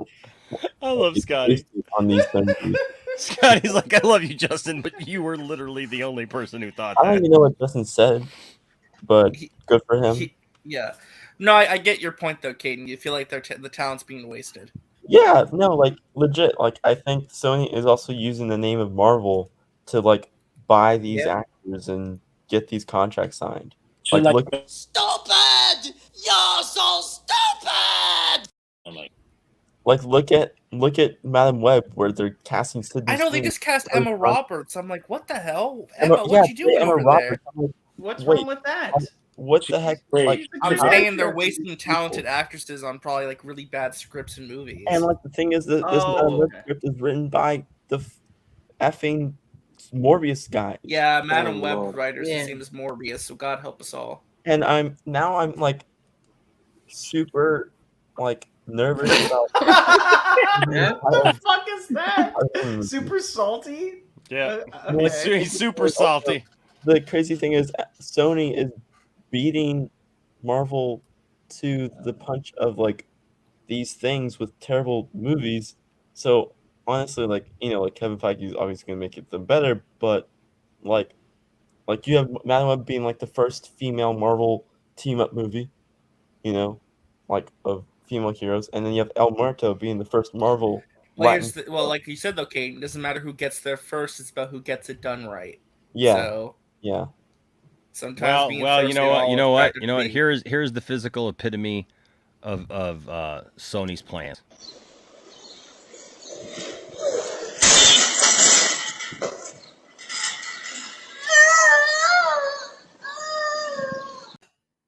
But like in all seriousness, though, just to be serious for a second, doesn't all this crap kind of like dilute and kind of like squander like the Spider-Man brand and like its legacy a little bit, or it kind of hurts little it? bit? And honestly, it does. No, I don't think so. I don't think that. I mean, for a lot of these characters, I don't think there's an immediate association with Spider-Man the way that there is with like. Well, it has the Marvel logo, though. Dr. Octopus. It does impact a lot of Marvel. things do. Like that MODOK show on Hulu had it too, and you know. Yeah. Well, that's because it's animation, obviously. Well, yeah, that too. I just don't think it takes a lot. Like Spider-Man, don't underestimate Spider-Man's brand power. It's up there globally with like Coca-Cola. Like Spider-Man is a colossal brand. It's going to take a lot to really tarnish it, more than Sony has to offer, honestly. Yeah, I guess so. It's just it's an important question to ask. Is like what is the like if these movies are ultimately hurting the brand? Why do you keep making them? Because they're not making that much money to where it's like they need to exist. Like if this was like, well, they have the rights. The Venoms did. The Venom 1 and Venom 2 did well. But Morbius crashed and burned. But Morbius crashed. But so I think that they're hoping that they can get back on track. You know, but Morbius was also a film that had been pushed back a total of 6 times, and then it was completely butchered in the edits, in the cuts, and then you know, so we see a bunch of trailers with a lot of stuff that wasn't in the final cut of the film, and so it just was this mess of a film that I think that they just had to get out because you know the film was supposed to come out in 2020, and it was pushed back 6 additional times. So I think that they're hoping that with Kraven the Hunter that they're going to get back on track. But I don't know. To me, it sounds like another sloppy mess. But so did Venom and Venom 2 for me. But it made the money. So like if the general audiences connect with the film, which is who they mainly care about, which we all know here, and it makes money, I think that that's a win for Sony. If it makes $600 million, then they'll be happy with that. Well, was pushed more? Was it Venom was pushed more, or the mutant the mutant movie, New Mutants? New Mutants. I think New Mutants was delayed more. New Mutants was delayed more, but also it released I think during the summer. That of the was pandemic. different too. That was also Fox, and then they pushed it back, and then with the acquisition, then it went to Disney, and then they released the film. With the original cut of the film, because the film that was going to be released was a different edit altogether, and then they released the original version of the film and just dumped it when theaters opened back up, during the pandemic. Yeah. I mean, like the thing with the New Mutants, if you read all the interviews that was part of the pre-production writing process, they had so many ideas that honestly would have helped the movie. On full screen. Oh yeah, Kaden, you can take that off. Please. So, better ideas that they almost got Jaime Clemente, I'm probably saying his name wrong, to almost play the wizard or the warlock or whatever, and it's this robot thing that was supposed to be the main villain, who was who's really big, a really big New Mutants villain in the comics, but then they were going to go with some other. Oh, they're going to go with Mr. Sinister again. They've always wanted to do Mr. Sinister. I know. Try doing Mr. Sinister so many times. I think Kevin Feige's going to do Mr. Sinister. And then, no doubt. That's I think Mr. Sinister is going to come into the MCU, of course. But the thing is, they've tried to do the Warlock, then Mr. Sinister. Then they ended up on some. I don't even remember who she was. That stupid dog. Demon Bear. The Demon Bear. And that was one of the most popular New Mutant comic storylines, really. Yeah. So they didn't make a bad choice on story to adapt, but I mean it was just the script and the director. Because the director ain't a good director. I'll be honest, just keep the girl who played Magic and recast the rest of the cast. No, it's okay. They were all good. I think they were all the Magic and the girl who made Wolfbane, or I think Wolfbane. You can keep that too and then recast everyone else. because everyone else wasn't accurate to who they are in the comics. Like, well, yeah, and it's weird to have New Mutants without it being connected to the X-Men. So yeah, I would be okay with a full reboot. I remember after Dark Phoenix, Fox was gonna do another X-Men movie, which is like, oh my god. Well, thank God that's not happening. Oh yeah. I don't even remember what they were gonna do after Phoenix. Did you guys ever watch that show Gifted? Yes, I love that show. I freaking loved it, man. That was a great show. Like those two shows, those two Marvel or those two Fox X-Men shows, Gifted and Legion. And those Legion. were incredible, Awesome. incredible shows. Isn't Legion Yeah, Charles' son. Yeah. Yes. Legion was great. It was amazing. That show was. I mean, it was an FX, so that's why it was even better. And it was. We got really quick because it's totally off topic because Enosh is gone. Did you guys hear the rumor going around that the YouTuber and TikTok influencer named Soups may be writing a Marvel movie? What? I don't know any of the words you just said. So Okay. for those who know, okay, so for those who know who Soups is, I know who he is. A week His ago, name is Soups. Yes, his name. That's his YouTube name, Soups. Oh, okay, so it's gonna say directed by Soups. Okay. No, his name's Matt Ramos. I think is. Oh, okay, I got it. But Okay. what I was getting at is that apparently he was at Marvel Studios like 2 weeks ago, and he just announced on Twitter that he's writing his first movie, and he can't talk about it yet.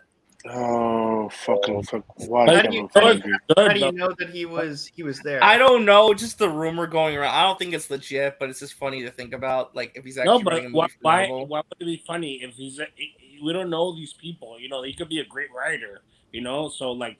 I'm just saying, no, it's just funny if you know No, who he's Soups not. is. The dude doesn't know story. Here's the problem. I've literally just done a string of TikTok videos about him because his everything is, oh, that's gonna be his movie. That's gonna be the whole freaking movie. It's just one freaking cameo after another, and like explosions and like amazing like just filler moments, like I just left want to and right. clarify, it's probably not what's happening, but he did announce on Twitter he's writing a movie. So, yeah, I can bring up the tweet actually real quick. Maybe like a Marvel show. All right, maybe. who cares if he's writing a So his movie? first- That could mean a number of things. It's that him going to Sony. Where is Marvel. the whole connection there? So is he Marvel. written things before? Is this his first outing? I don't know. He just put on Twitter, I'm currently No. writing my own movie. That's crazy to say. That means nothing. Like like it has nothing to like. It could be like a number of things. It could be his own thing. I know. I agree, Justin. I'm just saying the funny jokes going around was that it might be a Marvel movie because he was at Marvel Studios like about a week ago or something. Wait. Oh, okay. That's where I'm like. Okay, so where does it say like he was at Marvel Studios? He posted a picture there. He was there. Oh, okay. I'm All right. saying, like, I'm not gonna hate on anybody's talent. Everybody has what they have, and No, they don't. No, No, they don't. Did you just say everybody is talented? I'm not gonna hate on anybody's talent. So I got some advice for you. If Soups makes a Marvel movie, just follow this advice.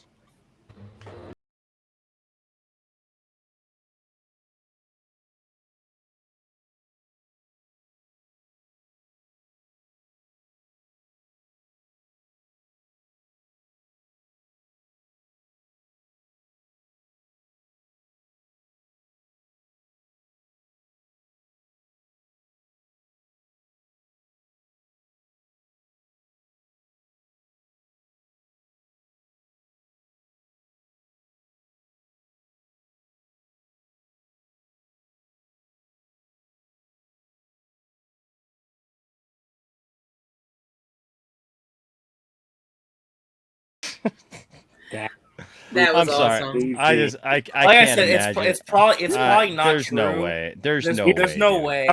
But he is writing his own movie. So hey, good for him. Maybe he's gonna make a great movie. I don't know, but he's writing a movie. Oh my Coming to God. YouTube this fall. No way. Well, you know what? I can tell you this. whatever he does. I don't know what the joke here should be. I will let you guys insert your own joke here, right? Because like I could either make the joke, well, if he makes a movie, of course it's got to be better than this movie, or I can make the joke that even this movie will be better than anything that Soups comes up with. So you guys think about that while we play the drop. Seems like a nice guy, though. I mean, I want a car. Chicks dig the car. This is why Superman works alone. Critics are calling it the best Batman ever. Yeah! Schwarzenegger and Thurman are the best summer villains on the big screen. George Clooney, Chris O'Donnell, and Alicia Silverstone make a great action-packed trio. The event of the summer is here. Batman and Robin, rated PG-13. Now playing at a theater. I love how they don't specify what critics said that. Some critic somewhere said it was the best Batman ever, so it had the greatest villains of the summer. Yeah, well. Yeah, I continue to contend that Batman Forever was a worse movie. Oh, I don't think so, dude. I disagree, bro. Hell no. Batman Forever is a good film, dude. Oh, absolutely not. Absolutely not. That movie's Tommy a Lee tragedy. Jones is pretty bad as Two-Face, but like there's more redeeming stuff in Batman Forever than Batman and Robin. I didn't mind it. Terrible. Yeah, Tommy Lee Jones is horrible in the movie, but like say overall, dude. I didn't think You really think he was the only horrible one in that movie? No, I'm just saying overall though, Batman Forever is much better than Batman and Robin. Oh yeah, Batman and Robin is a train wreck from beginning to end. It's like a parody movie. Didn't you think seriously? I mean, dude, he pulls out a freaking Bat credit card, bro. Yeah, I mean, by that point, you already know what you got. Yeah, I know, but I mean, like they're flying through the air. I don't know, man. Like Batman Forever Batman Forever was the one that introduced that level of camp. Yeah, but it wasn't. No, I would say they introduced camp, but I would say they didn't introduce that level of camp.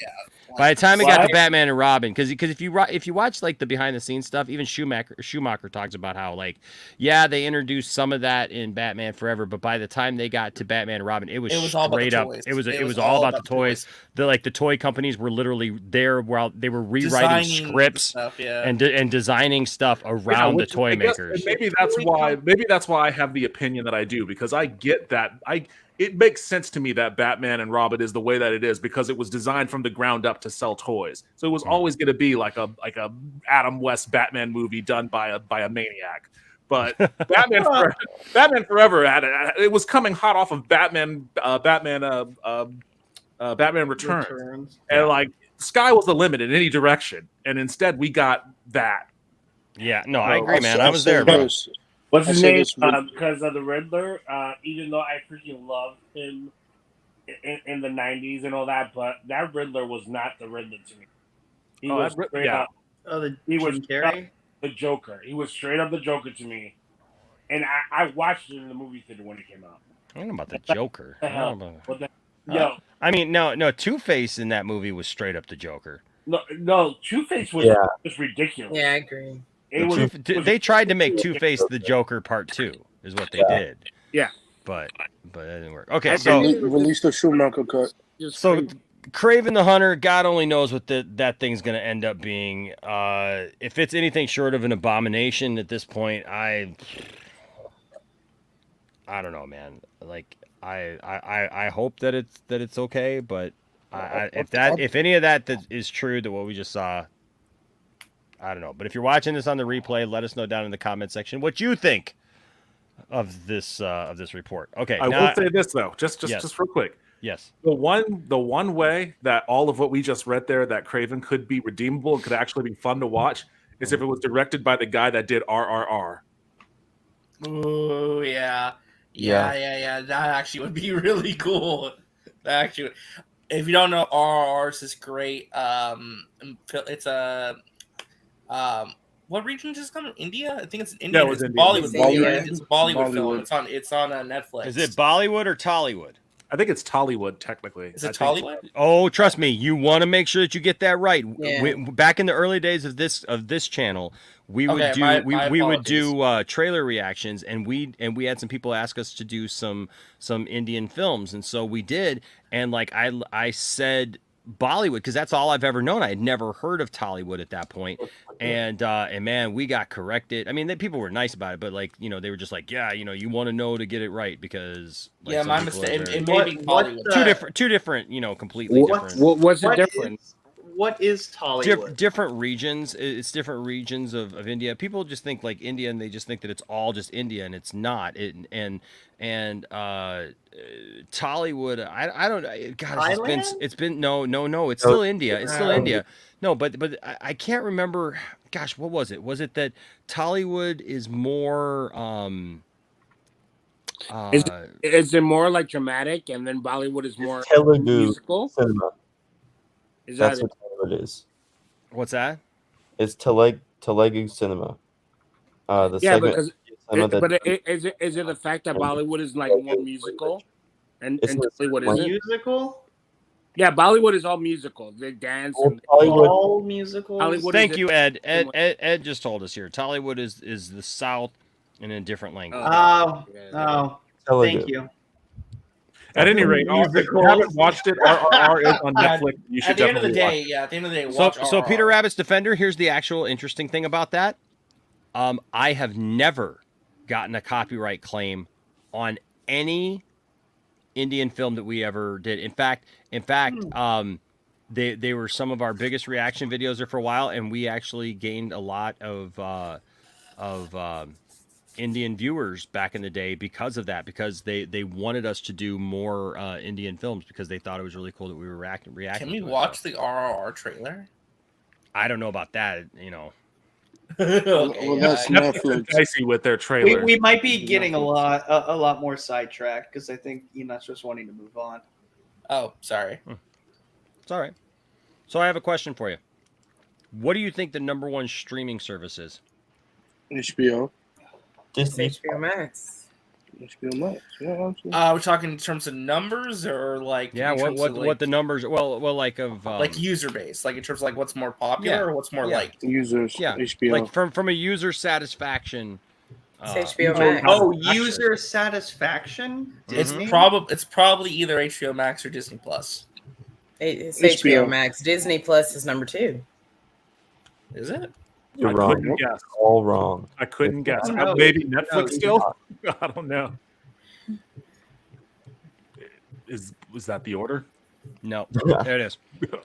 HBO Max is winning the streaming services satisfaction with 94%. Wow. Yeah, 94%. Disney I Plus still don't have it. Disney Plus with 88%, Hulu with 87%. Hulu should merge with Netflix. Disney. What's that? I say Hulu should merge with Disney Plus. They should do that. Disney owns Hulu. Yeah, but like, well, that's what he's saying, that it should merge with like They the just other should ones. they should merge. Yeah, because I mean, but Hulu, but I think they want to keep it separate. Yeah, that's the true. Disney brand. Yeah, in the Disney Plus. I'll be honest. I can't see the bear on Disney Plus. That just sounds weird. There's Or two the things old that are man. really surprising to me in this. One, that Netflix is so lower than I thought it would be, and two, Discovery Plus and Peacock are at the bottom. Also, well, not only is I'm not Netflix surprised either. That. 80%, But the Discovery Plus is like basically like reality TV. Well, yeah, but it doesn't matter. It's about the user satisfaction for the people who are interested in that service, though.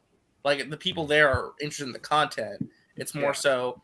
I mean, how do they measure this? Is it regards to like the UI, the content on there, or what? Like how do they measure? The I mean, these are all okay. users. So it's a streaming satisfaction report. I was going to just show this first, and then we can show the actual report because I've got the actual report. All right. So, but yeah. So this is Paramount Plus is 79%. Apple TV is 76%. Amazon is 72%. Discovery is 72%, and Peacock is at the bottom at 68%. Peacock has I'm a little surprised that Amazon is getting spanked Man. like that. and Apple TV. I am so happy by that as a former Amazon employee. Oh yeah. All right. So Well, then that's we got this, right? So we got this. This is the streaming satisfaction report, evolving perceptions of value, the shifting sands of SVOD. Key highlights: following its recent price increase and facing greater competition from rivals, Netflix ranks last in the industry in terms of perceived value. Good. Interesting. This appears to have fueled its recent subscriber losses in the U.S.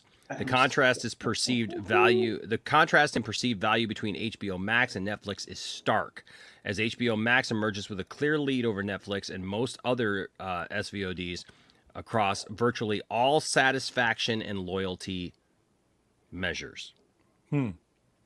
Yeah, but you guys have to understand that HBO has been at it for 40 years. Yeah, like they have the oldest prestige. Yeah, they have that prestige. Yeah.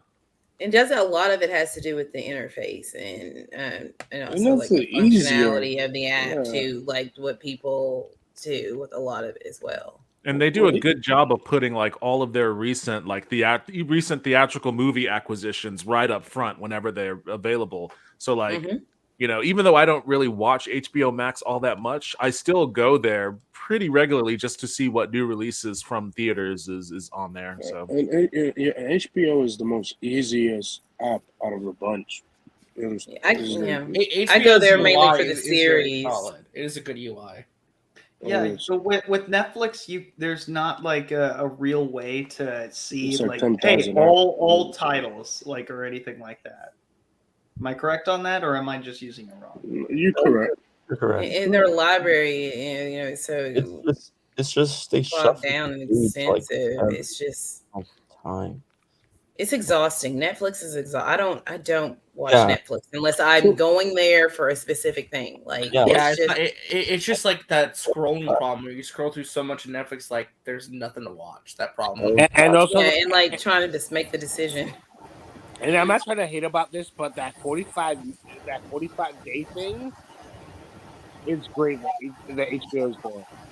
45 day thing? That's industry standard now. That's industry standard. Yeah, but not all of them do that though.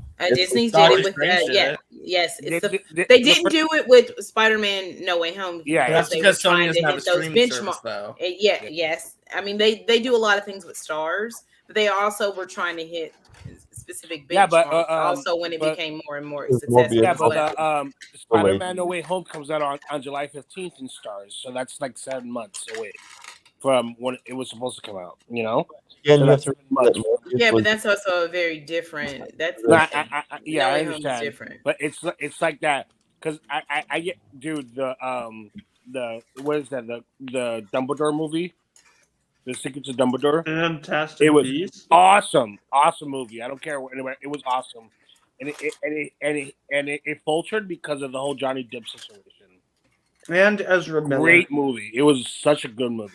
I don't think Ezra Miller had much to do. But anyways, okay. So Apple TV made by far the biggest gains in customer satisfaction and likelihood to keep a service.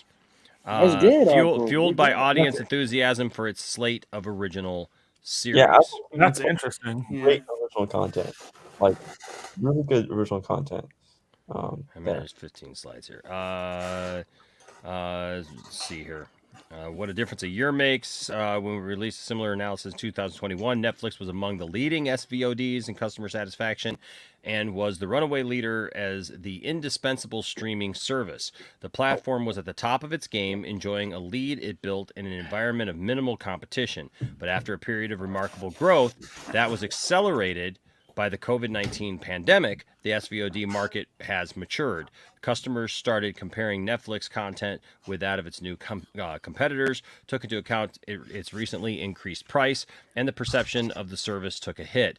Perception met reality on April 19th, 2022, when Netflix announced a net loss of 200,000 subscribers worldwide, including over 600,000 in the U.S.-Canada region. Wall Street erased a third of the company's value in one day. As a result, observers reevaluated the company's future as well as the subscription video business as a whole. That is so true. That is true. Yeah.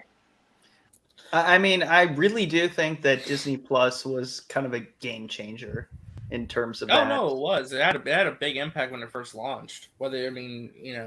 The Mandalorian being there day one, I mean, that was just a massive moment for them. I mean, because the thing about Disney, and that's why they did the Fox acquisition, they just have such a large library of content. It's insane. Yeah. The value of their library is what drove Disney Plus, because they just have that legacy of classic content. A lot of many people haven't seen in a very long time, and I think for many years they held back, like saying like, oh, we're not going to license it to Netflix anymore because we're going to do our own thing. Man, and I was a day one subscriber, so like I noticed, I really did notice the impact. Enosh, can you go to number 3? Well, that's a great point. Is that Netflix used to be the only dog on the block, right? And all those movies and all those TV shows and everything were on Netflix. Once these other a lot of it was because of older shows that they put on. That was a big draw until they did have their own material, but it was for a very long time. I guess the question is, though, is like with Netflix hitting this decrease, I mean, what should their takeaway be with this kind of report? Like, should they be thinking about? Is that a real question? What should they be thinking about? Yeah, I mean, like how should they respond to a report like this? Like, how do they improve their numbers like this? Like the next kind of report like this? Oh, okay. Because my response was going to be maybe not throw money at every single pitch that's brought to you. And just, I mean, it's great. It's great for creative freedom, but at the end of the day, you're spending so much money. And I heard a report a few years ago that they were like $1 billion in debt or something like that. That's not good. No, they were $12 billion in operational debt, which was normal because of the amount of revenue they were bringing in. Their debt wasn't a problem. The problem is with Netflix is inevitability. Every one of these people, every one of these companies on the list is going to deal with it. There's only so many humans in the world that can subscribe to anything. And when you have trends that drive each and every one of these things, like say, for instance, HBO and HBO Max, they're going to go through a Game of Thrones trend that's going to spike their membership up. Amazon and Netflix, when Stranger Things is done, you're not going to have you may have people drop off because of that. So each one of these is driven by trends, but they're all going to go through the same exact thing because there's only so much money to spend. Well, okay. I mean, that's just business and money. Well, I think the difference is that Netflix is its own entity, whereas Disney has been around for over a century. Well, but Netflix had a decade start in this type of platform, though. Library is one thing, but being in the business and being ahead of the game. Yeah, but they had to pay for all of these older shows. It started out with older shows that drew people, so they already were paying money to other people, to other companies in order to license it. So the issue with Netflix is that they don't a lot of their programming they don't own. All these other companies own most of their programming. And that's how they kind of started? Yeah, because that was the only game in town, Netflix was the only game in town. So all these companies, HBO Max, Disney, Hulu, all these companies, Paramount, they were all on Netflix because that's the only game in town. Now that they have their own streaming service, they're pulling everything away from Netflix. Like everything. Like what happened with the Marvel shows.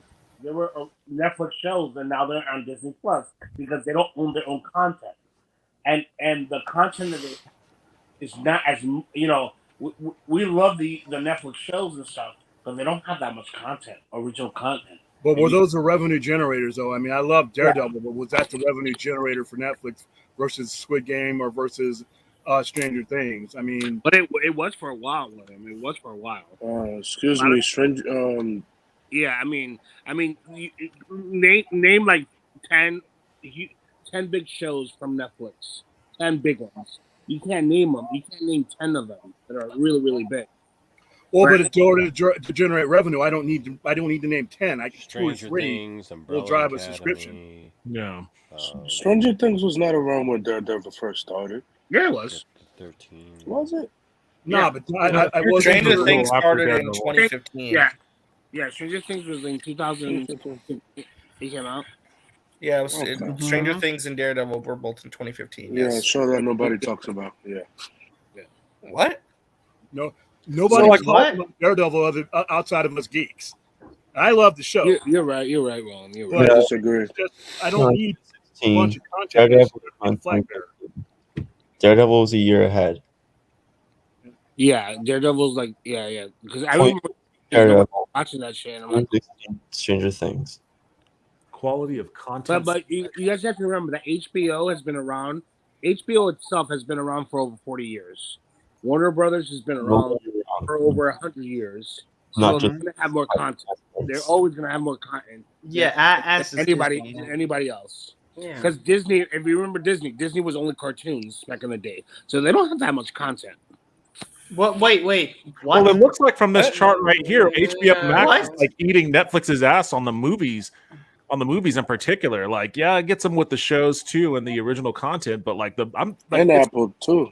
And Look Apple, at I mean, Apple, I don't know what Apple's quality of library series, but Jesus Christ, I guess people like Apple TV almost exclusively. Dude, have you seen Foundation, guys? Watch that No. show on Foundation on Apple. Dude, I want to. I'm still stuck on the whole because Disney only made cartoons. They don't have as much. No, I content. said they, back in the day, only made cartoons, right? No, right? They made live action movies. No, They did live action They did some kids shows, but they don't have that much content. No, dude, That's not- what- you know, what- you realize Disney was around before the Disney Channel in the 80s, right? Like, Yeah, like- seriously. Like, I know. Disney had all kinds of live action stuff, like all the Herbie Goes Bananas Yeah. movies and Yeah, everything. 20,000 That- Leagues that- Under the Sea, Mary Old Poppins. Yeller, like one of the most Yeah. depressing dog movies of all time. Like, I know. and one of the most Mary heartwarming Mary at the same time. Poppins, Mary Poppins. Yeah. No, Walt Disney did try and lead a very bustling live action production slate as well, in addition to animation. Yeah, blank check. Come on, guys. Yeah, but I'm just saying that HBO has more content. What WB has more content than anything else. I don't agree with that. That's not. I That's think they have roughly the same amount, but just different kinds of content. Yeah. And also, Disney was restricted with their G and PG situation. But Well, no, that's why kid-friendly, Disney had that's a different that's why Disney had conversation. Miramax though. Yeah. Miramax was They part had of Disney. Touchstone. Or not Miramax. I'm sorry, Touchstone. Touchstone Pictures. Excuse me. Yes. Looking at the plus, Miramax. Oh my god. Sorry, I got that mixed up. I meant Touchstone Pictures. My It's okay. Yeah, it's all right. Get them mixed up. just No, looking no. at the between HBO Max and Netflix. I mean HBO Max and Disney Plus, they're neck and neck on quality of the movies. Apple TV Plus and Disney Plus are neck and neck for quality of the original series, and HBO Max and Disney Plus are also neck and neck on quality of library series. So the only thing that really HBO Max is ahead of Disney Plus is in the quality of original series. Yep. And I mean, their that's the one I series don't are. get. HBO Max has that's what I mainly use my Like, HBO. I feel like they the quality of the revolutionized the game. television series are Yeah. is phenomenal. Wait until Interesting. that Game of Thrones movie, that show comes out. Yeah, that's going to bring in a lot. It'll The, everything. the worst thing HBO did Lord of is the they Rings. didn't have something ready after Game of Thrones ended, because they lost 50% of their demographic when the last episode of Game of Thrones ended. But you see, I think that's also like the prestige of the HBO brand for premium TV helping out there too. And here's the variety, as some people were just talking about, is Yeah. that it's like, again, Disney Plus and HBO Max are neck and neck for a variety of library series and movies. So Is it sad that I have all these? no, I have them all too, so it's okay. Okay, I'm not alone. The only ones I don't have are Apple TV and Peacock. I don't have Apple TV has some really good stuff. Honestly, Apple TV is super underrated. so it's, I've been watching their weekly baseball game. I don't have Apple TV because there's nothing on Apple TV that I even care about. Yeah, I'm. I do want to see Severance. Isn't For All Mankind on absolutely Apple TV? I Yes, don't it have is, yes. Discovery. I don't have Discovery, and I don't have. I got Peacock. Oh, I don't have Discovery, so yeah, I don't. Look, know that I one. pay enough for a damn iPhone. I don't need to do this. No. What you have? I'll get Apple You, TV for computer. free when I get a new iPhone. So yeah. Oh, maybe I'll get it for free then. No. Yeah. If you have iPhone, you get Apple Plus for free. Yeah, when you get a new one for sure. You get Disney A Plus. Oh, well. You get what was it? Okay. Hulu, and you get something else for free.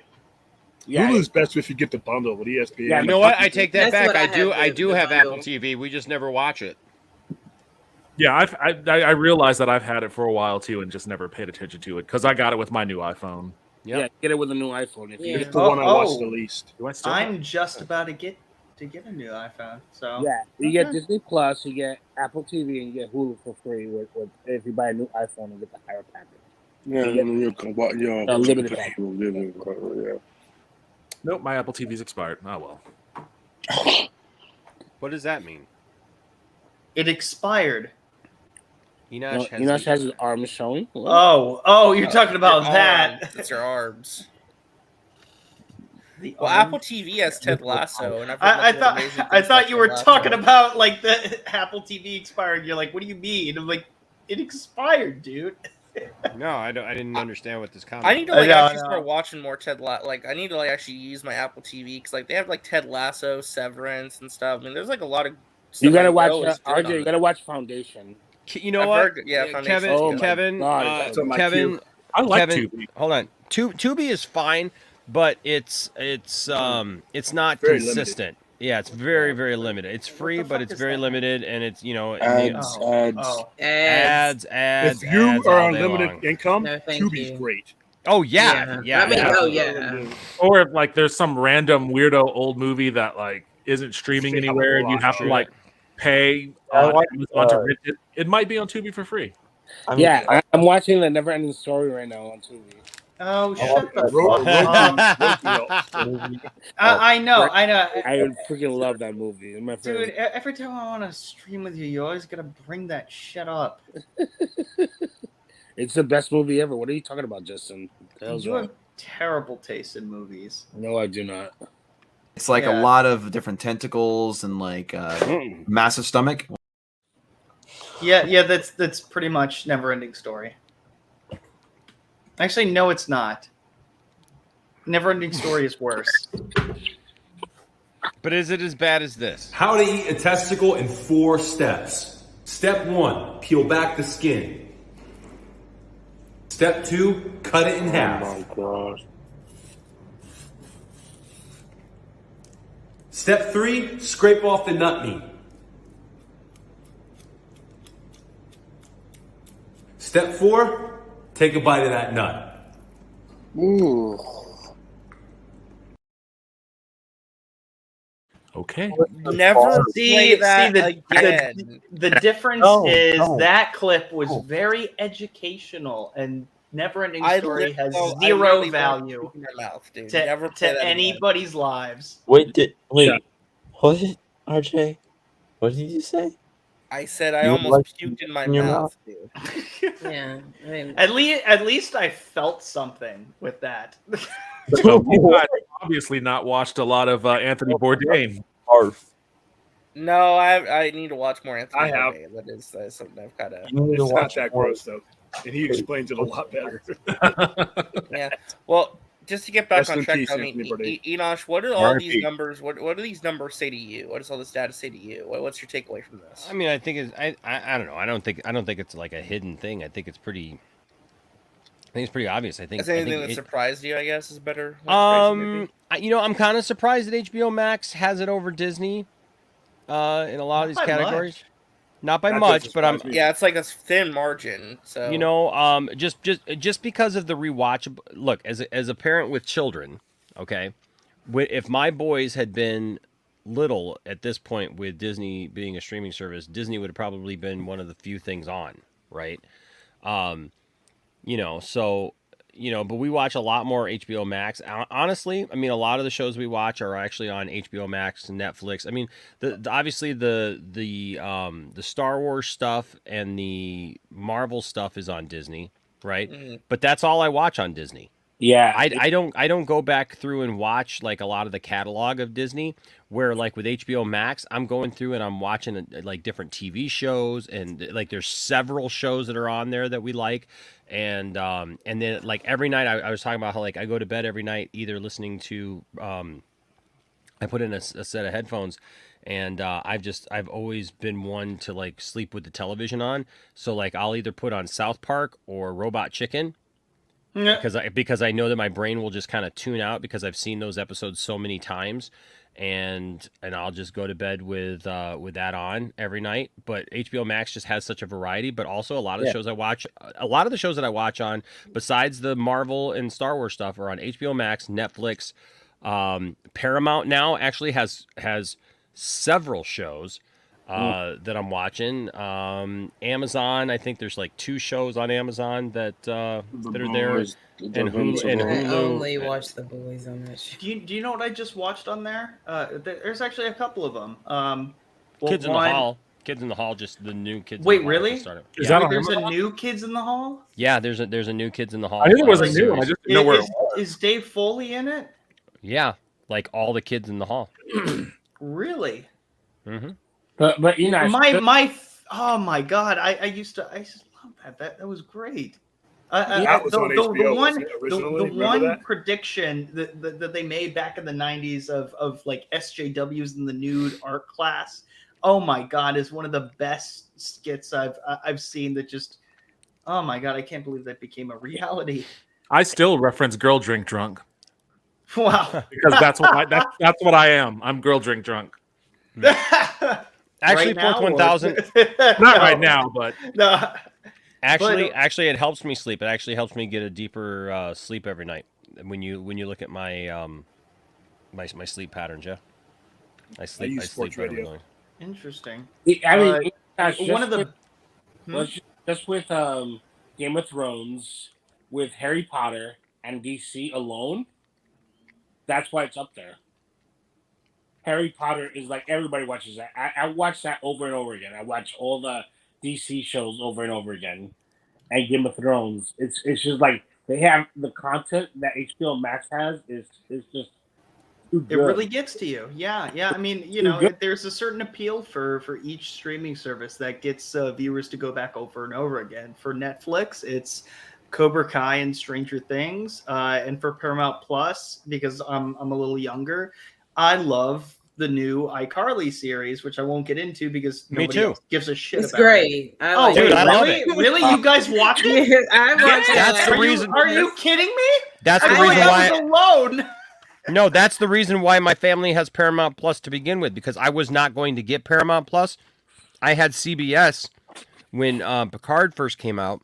Oh yeah, all access. And then I let it go. And my boys actually came to me and said, "Hey, we will pay for Paramount," because Landon is a huge iCarly fan, and he was like, "I want to watch the new iCarly," and so they started paying for the Paramount. Yeah, I don't know about I watched that. And the Star Trek. I'm a nerd. I love my Nobody, Survivor. everybody's not an old grunt like you, William. No. People like other stuff, like the Barbie movie's going to come out, and people are going to. No, I didn't say you were a knucklehead for watching iCarly. I just said for me, Paramount Plus was because that was their flagship show. That was when CBS All Access came out. That was how they sold the network. Oh, yeah, but there's a whole bunch of other cool stuff. The Godfather Evil's movies on are there. on there. The first. There's a new documentary. Evil's not is pretty Yes. decent. It's on there. Oh, Why Women awesome. Kill is a good show. I really like Why Women Kill. That was great. Why Women Kill is really good. Plug one movie that just came out. Actually, I think it was on Paramount Plus. Beavis and Butthead Do the Universe. Saw it the That's other good. My goodness. And I That love the South was Park amazing. section, I was Streaming shocked that it actually maintained the feeling and the feel and emotion of the original show. As opposed to like when Beavis and Butthead Do America came out, I never really liked the movie that much. Yeah. Because I didn't feel like I it don't captured the like it much spirit. I didn't feel like it captured the spirit of the show, but doing the universe, they Yeah, I think Felt like frog they baseball nailed all it. over again. Yeah, frog baseball. And without giving away anything, it actually, oddly enough, has a very satisfying ending. Yep. It really does in some ways. I only got Paramount Plus to. I like love Paramount the Plus South to Park watch. specials too. Oh yeah, the South Park specials. Yeah. Oh yeah, South Park is a part of The Streaming Wars is on there. Yes. The new one. Yeah, I can't wait for part 2 of that. I liked it, but I wanted more. You know, I like the COVID special. That was really good. Yeah. Well, Yeah, South those are Park really always good. has these specials that make you want more. Yeah. And I don't know if that says a lot to the actual specials or anything or the newer stuff, but or there's a lot to be desired, you know. Or Wouldn't we're it? just really big fans and we want to see more of it. Yeah, I just wish it was just a full length instead of part 1 and part 2. I mean, Yeah. that's that kind of thing. Okay. Well, maybe that's a discussion for another day. I only got Paramount Yeah, just absolutely. to watch the SWAT TV show. That's the only reason I got it. But it's a cool streaming service. So But, what did you want to get to, Enosh? No, this was just the overall. I mean, I think that it's interesting how these stack up now. I think it's interesting to see the fall of Netflix, you know, Good. and how Netflix has taken a fall. I think Netflix is going to bounce back, though. To be honest, I do too. I do too. I think it's going to take some time, but I think things will be okay. I think Is it going to go back to $600 in stock? No, not anytime soon. I think with the Stranger Things, how good it did, and how crazy it is. Nobody watched that. That season 4. What are you talking about? That season 4 of He's Stranger trolling. Things He's trolling. was freaking awesome, dude. Yeah, best season but it's so far. still like at a Oh my God. fraction as it was like Thanksgiving. So I don't know. Here's Oh, something it's like interesting. a So service by service? why cancel Netflix? 69% okay. said they increased the subscription price. 55% said I was not getting enough value from it. 29% Damn. said the library programming didn't interest me. That's true. 28% says the original programming didn't interest me. 22% said I saw all the programming I was interested in. 7% said the user experience was unpleasant. Oh, that's interesting. That's the thing I hear people bitch about the most. Yeah. So how do you HBO how does Max Netflix fix that then? Well, HBO Max, there 48% was that I was not getting enough value from it. 43% was I saw all the programming I was interested in, and everything else. They discontinued premiering movies on HBO Max at the same time they premiered in theaters. That was 14%. Oh, wow. 13% was the library programming didn't interest me. 12% was the user experience was unpleasant. 9% was the original programming didn't interest me. What about Disney? Disney was 48% was I was not getting enough value from it. 44% Is it because of Gina was Carano? no. I saw all the program. That'd be funny if there's a line. All right. Why do you gotta keep doing that? That's hilarious. That's hilarious. That No, is funny as hell. 44% was I saw all the programming I was interested in. 26% was the library programming didn't interest me. I don't know how that's even a thing. Like you go into Disney knowing what Disney is. Okay. Weird. 19% is the original programming. Well, maybe didn't it was interest me. because never mind.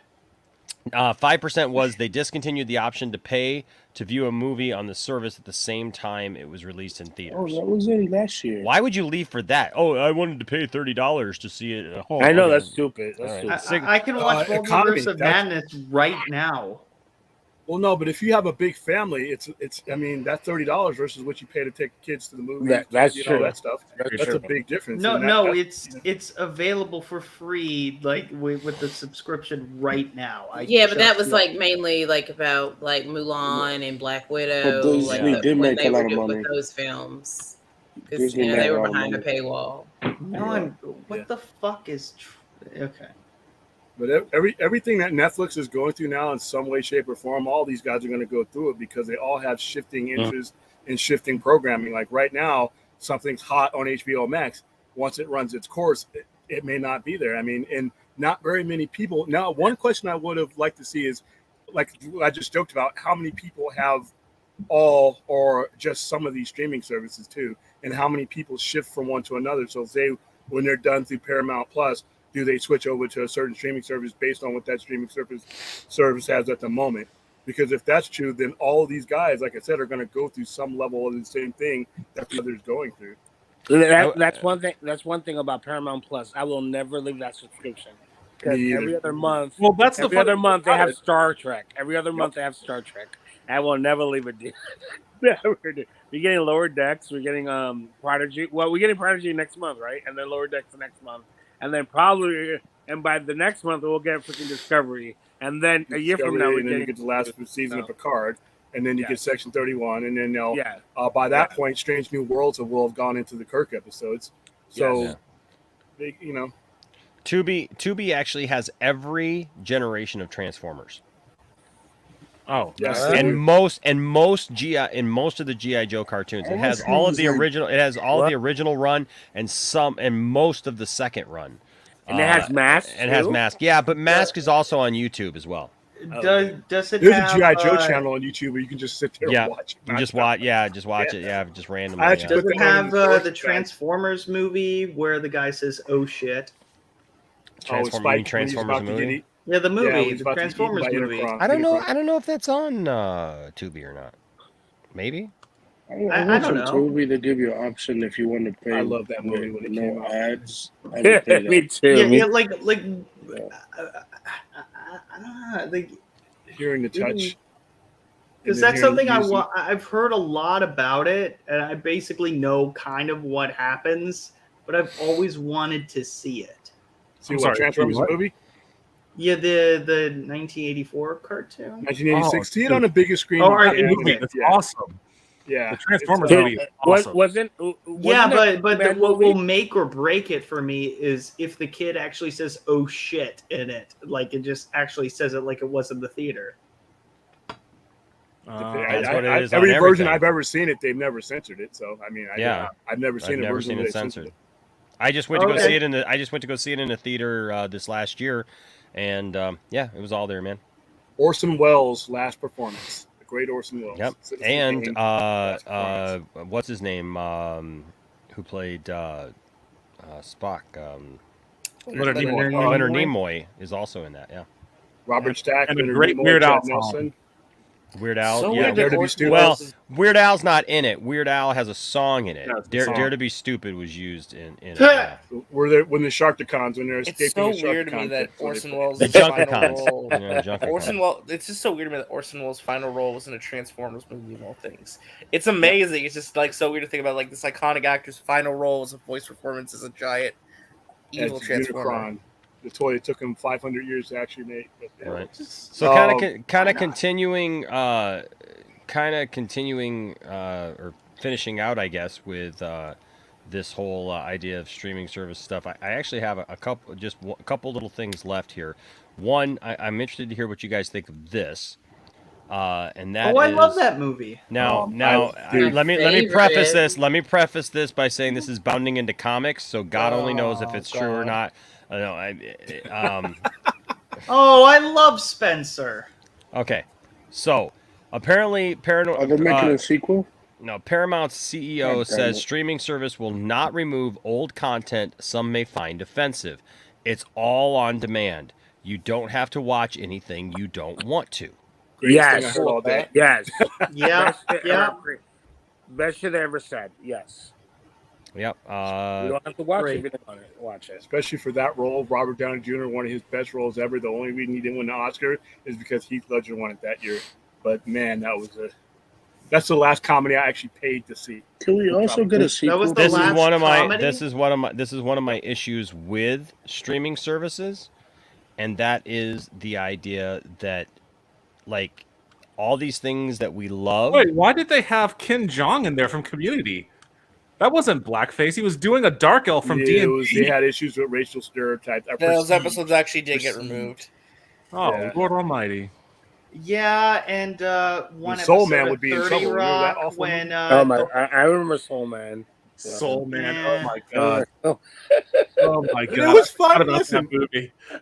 Oh Jesus. Oh yeah, Wasn't it C. Thomas Howell? Yes. Yeah. So I'm just saying, like one of the issues that I have with okay, what the heck? What the fuck is that? Firestar with the Nazi. Yeah. By the way, that character was created because Quest they for didn't the want Red to use the Skull. Human Torch. This is something that modern day the MCU doesn't have the guts to do, is to actually talk about Nazis. Fair enough. But they had a Captain America. Oh yeah, no, Captain fighting Nazis. First Avenger. Captain America. They weren't fighting Nazis. They were fighting Hydra. We knew that they were fighting Nazis, but they wouldn't come out and say that they were fighting Nazis, Hydra. right? So, Patrick. Oh, they did ban that episode. I forgot about that. Wait, what? I'm not a SpongeBob person. Because it was a quarantine episode where the Krusty Krab got quarantined during Why the does it say pandemic. it was They in banned it. 2019? Because that was before. Okay. No, it's after. It's faster. It was 2019 was They not banned it. after. Yeah. No, but they banned it after the pandemic. Oh, okay. Hey, they banned it after. Hey, They William. also banned a Hey, couple William. of other. There's some blue pills for you if you need them. Like we can I'm okay, man. You're all caught up with your Oh, prescription. so we're gonna Awesome. do this again. We're gonna Awesome. go back No, to Dick. no, I don't Okay, wanna get all right. blue pilled. Awesome. It always ends back up in the same place with you and me. Fuck you, I can't stand you sometimes. I love wish I could fly to, other than robbing you, I'm gonna fly just to strangle you. Hey. Such a joke. We should be a betting line in Vegas. Where are we gonna end up with on the dick jokes at one point during the stream? I think. Oh, I don't know what you're talking about. We've Yeah, never whatever. done dick jokes on this channel. What are you talking about? Lightning's gonna take you out, but What? you just What are- have what are you a guy talking cutting one up. So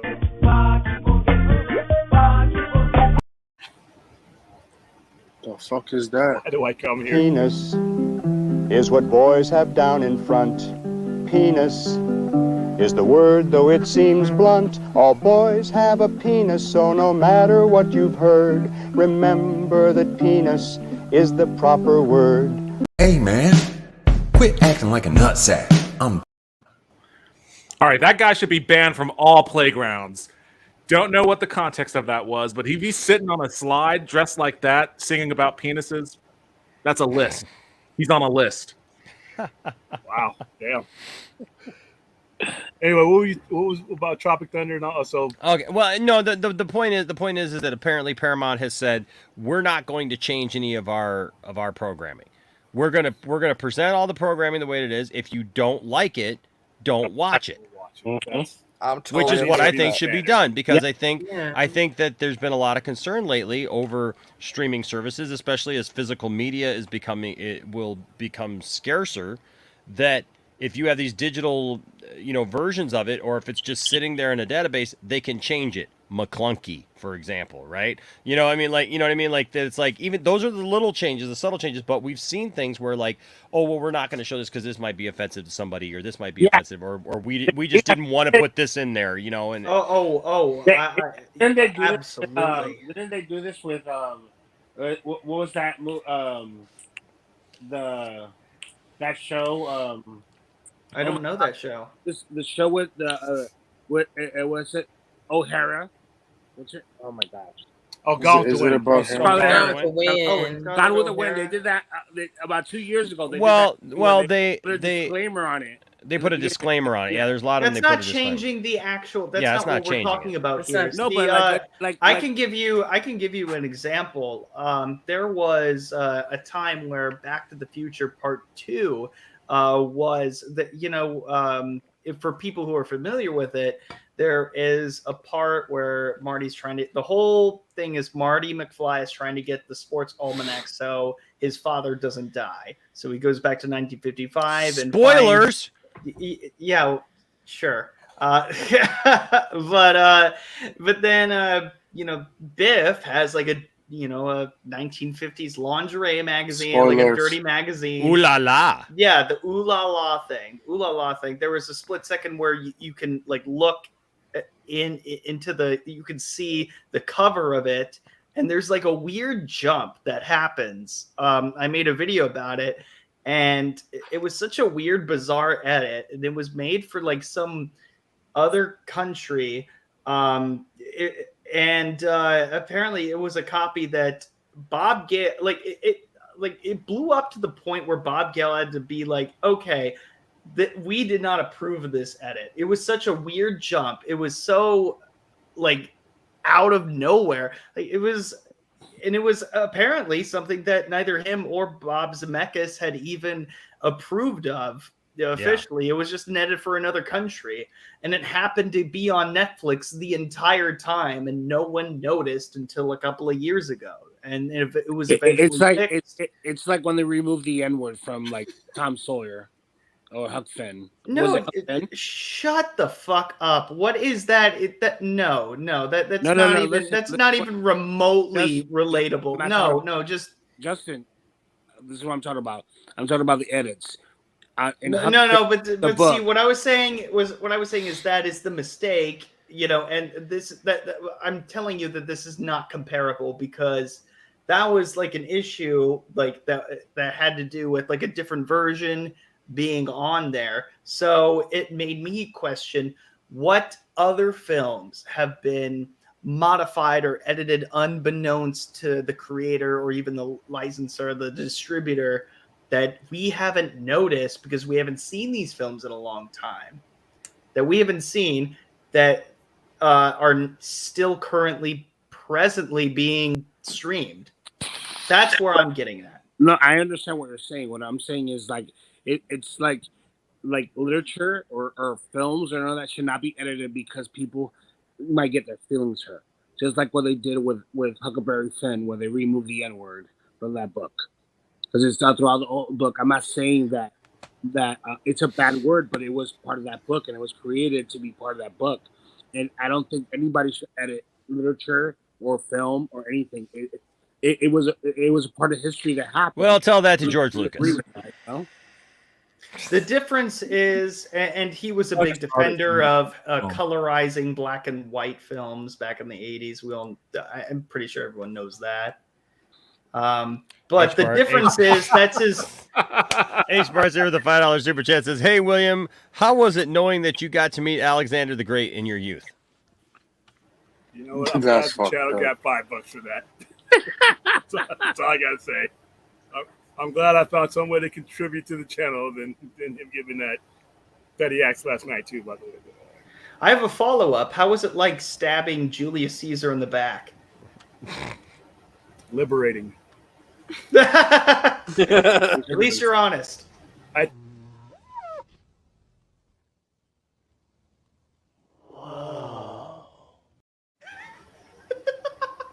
I think the content being altered when it is like something was released in the 80s, 90s, or even when Tropic Thunder, if it was funny then, if things have changed beyond them, where things that, they wouldn't be funny now, but we're not doing the movie now.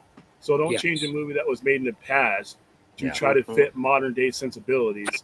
Just accept that it was funny then. We were in a different era then. Eddie Murphy, early 80s Eddie Murphy would not have been able to exist in these times, and a lot of other comedians wouldn't be. So, but that was then, this is now. So I agree with what Paramount did. And I think if people who are watching these things for the very first time, watch a couple of documentaries about where we were when these movies were released to have a better understanding, instead of trying to morph the past into your future. If that's not entertaining, you're not entertained. Well, by that, I think look, at the risk of like being the old guy, right? I mean, we already got one resident old guy. He's right next to me. Sure. But you're and a half behind me. Thanks a lot. But I still am behind you. Oh,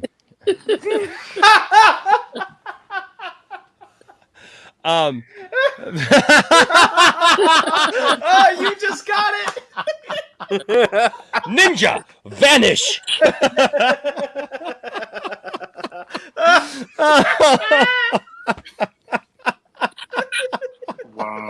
Wow.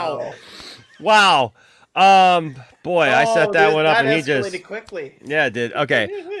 No, so what was I even gonna say, dear Lord? I'm sorry. I don't even remember what I was gonna say there.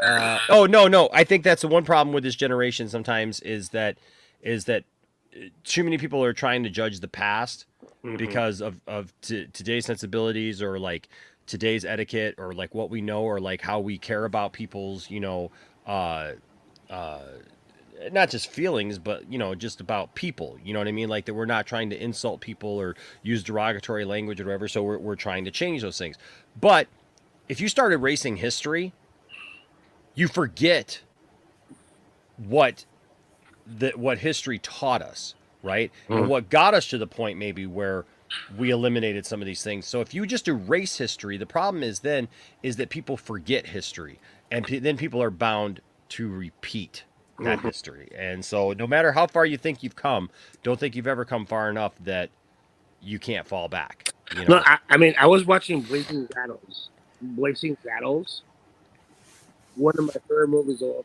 Oh, Blazing Saddles would never. Yes, it will never. Like now, if you do that movie now, no, it will never happen.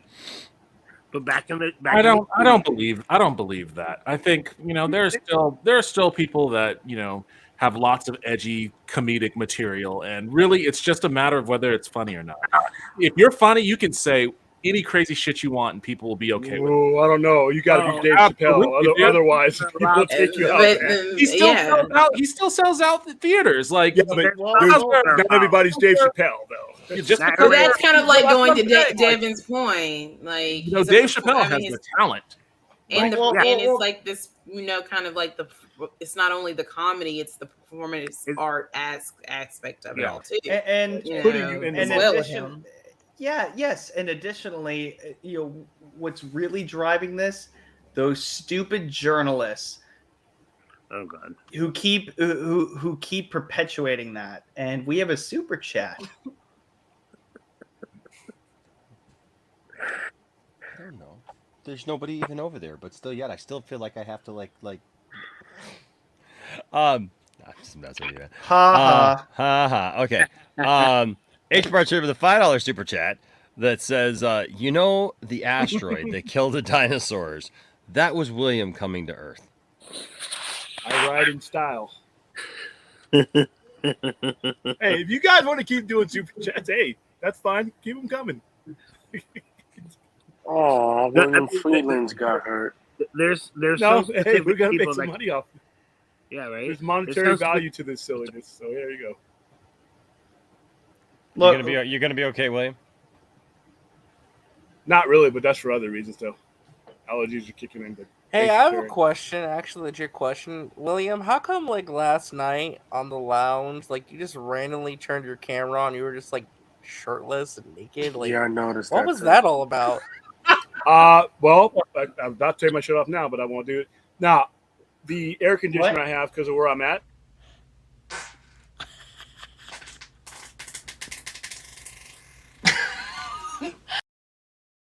Good to see Andy Signor still getting work. I was just I was scared for a second. I was like, oh my God, it's just was your brain just failing you that night, or was I don't know.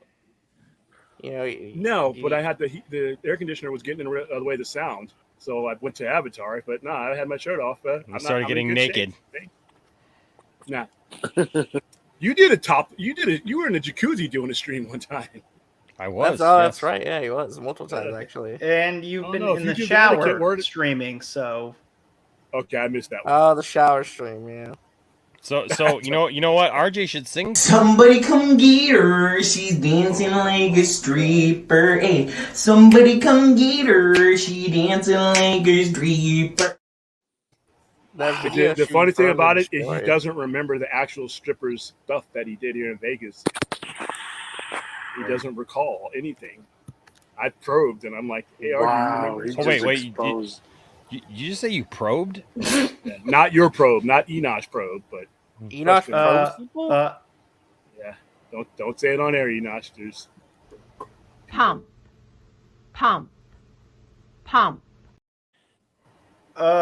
No. What are you probing, dude? I don't have the video of him riding a mechanical penis, though. I wish I'd have got that. Oh my gosh! Wait, what? That video does not exist. All right, you're right, RJ. It doesn't. What? It doesn't. It doesn't exist until it does. No, it does now. Okay, all right. Explain. It just doesn't exist. There's nothing else to explain. Just not a real video. That never actually happened. It should have. You were down here. I can't believe you didn't go down there. Hey, I only had a limited time. I'm only down there for a week. Well, you can't go wrong with a good cream pie. Okay. I was right. Nothing I said there was wrong. It wasn't this one.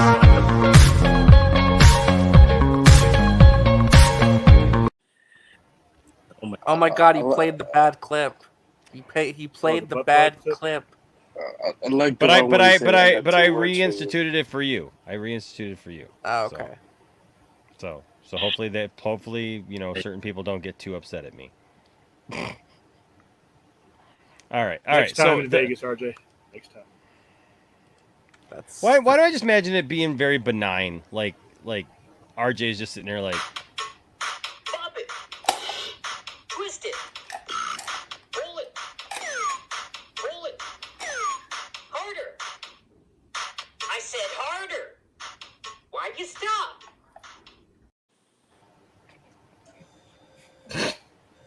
Okay then. All right. Okay. Final thing for tonight. Still continuing with this whole thing. Is anybody else excited for Don Cheadle's Marvel Disney Plus show? This actually isn't your last topic, though. You still got to talk about Bob Chapek. Oh yeah. Dang, I forgot about Bob Chapek. Well, I mean, that's just Bob Chapek got renewed. A contract. Yeah. Well, it is kind of a big deal though, because a lot of people didn't think it was going to happen. Okay. So real quick, is anybody excited about Armor Wars? I am. Yes. I am. This is my first time hearing of it. I don't care. Phase 4 of the Marvel Cinematic Universe is set to push Don Cheadle's James Rhodes into the forefront by showcasing his adventures on the small screen in Armor Wars.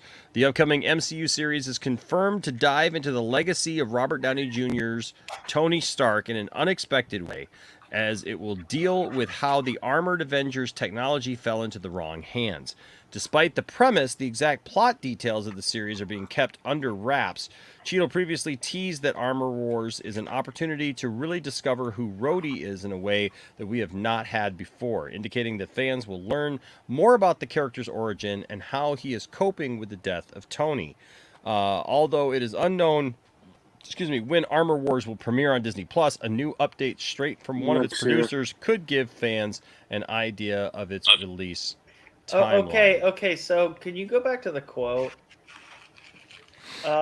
Discover who he is in a way that we have not had before. Jeez, where have we heard that before? Captain Kennedy? No. Through every interview ever done in a follow-up to anything. I'm not interested. Yeah, you're one. It sounds so generic. There's nothing there's really nothing that's been said yet. We just know it's happening. There's no details to say. No, I hate it. I hate that. That's the go-to comment. I despise that. There's nothing to report though. Really, there's really nothing to say. Never seen before. It's nothing like you've never seen before. Oh, come on. And this War Machine show, it's gonna be. We're gonna explore James Rhodey's character in a way that you've seen him before. It's gonna be a lot of that. There's gonna be a lot of him being a sidekick, if you're not making snarky jokes behind Captain America. So just chill out. Drink a 7-Up, eat a moon pie, quit murdering people. I mean, what's he supposed to say? He can't really say much because you have to be careful about spoilers and saying too much because stuff has to be revealed on their terms. So you're just gonna say, we're gonna just explore different assets of my character. That's a pretty atypical statement. It's not that big a deal. That's fine. We'll see what we never said before. No, that just sounds so cheesy. They've already sold the show based on their previous shows. I mean, I'm looking forward. Yeah, it's another chapter. Disney shows. I hate that line so much. It's so overused. I can't tell if you're being smart or stupid. I mean, maybe both. I don't know. Probably dumb, but who knows? Especially if it's good, then what? All right. Like we said before, you don't have to watch it. That's true. I just hate that line so much. I mean, I'm looking forward to this. But there was a real. Been underrated, I know. I'm excited for it just simply because they've already kind of laid the groundwork for this tech getting into the wrong hands. We've seen a black market in Hawkeye. We've seen we know the power broker exists. So I'd like to see how do all these things tie in. to Armor Wars, Yeah. and you know, I mean, and we've it's even gonna be seen cool. you know, missing you know the Stark tech and the things in No Way Home. So yeah, I'm excited. I mean, it's gonna be cool that it's finally filming. I'll be curious to see the cast rounds out. Armor Wars, like, it's the name comes from an event in the comics. I don't think it's gonna be anything like that though. No, it's already nothing like it because Iron Man will be there. So Right. But I'm just saying, like, it's possible you could see characters like Riri Williams show up. You could see like other characters pop up in this. But it's gonna be cool to get like a deep dive into Rhodey's character. I always think it's always a great opportunity to like really explore different facets of the universe, or like to go deeper into side characters or characters and kind of like see what they're all about. Because like It's Rhodey's time always to been tell like a a story. cool character, but it's just like you never really got that deep dive into him. So it'd be cool to get that deep dive He and was see how he's supposed to get a processing the movie. loss of Tony Stark. Like, I anticipate Justin Hammer will probably come back in this series too I hope after so. Oh my gosh, I after hope like so. the Hail to the King Marvel one shot. So that'll be really cool. And yeah, I mean, I'm always up for more like, you know, Iron Man stuff, you know. So Rhodey was supposed to get a movie back in Phase 2, I believe, and that got canceled. And so I'm gonna watch it. I like his character. I hope we see maybe Punisher. That would be cool to see, but who knows? Hey how guys, would Punisher be there though? I gotta go. That'd be cool to see. Okay, see you, Krypton. Have a Bye, good one. Krypton. Hey, guys, man. Bye, Krypton. By the way, that Superman and Lois final episode was freaking amazing and epic. I know you don't like Enoch, but it was grandiose. It was awesome. I'll see you guys. See you, Krypton. Like Later. a kick to the groin. So I totally forgot that Superman and Lois was still airing. I didn't even know they had their finale tonight. Oh, was it tonight the finale? Yeah, tonight Yay. was the season 2 finale. Yeah. Everybody Where's that going to on air Twitter, once they sell that? HBO network? Max. It's going to go straight to HBO Max. HBO Max. Okay. I'm sure. Probably, yeah. If you read the showrunner, everybody online was pissed about what he said. Oh yeah, he said that Crazy. Superman and Lois is not in the Arrowverse. It's in a different No. continuity. Nothing. It doesn't connect to anything. That is stupid. That's, no wonder. No, that's business script wise. That absolves them of a lot of stuff that they don't need to be. Well, the dealing weird with part going is that spoiler alert, just really quick. You need to put a flasher thing. No, wait, about what? No, like not spoilers. I'm saying like there's a character that like John Diggle, right? Like it's not really a spoiler. Everyone knows he's in the show. They're saying that John Diggle is not from the Arrowverse. He's just a different version of the same character. Yeah, but he has mentioned none of the same history.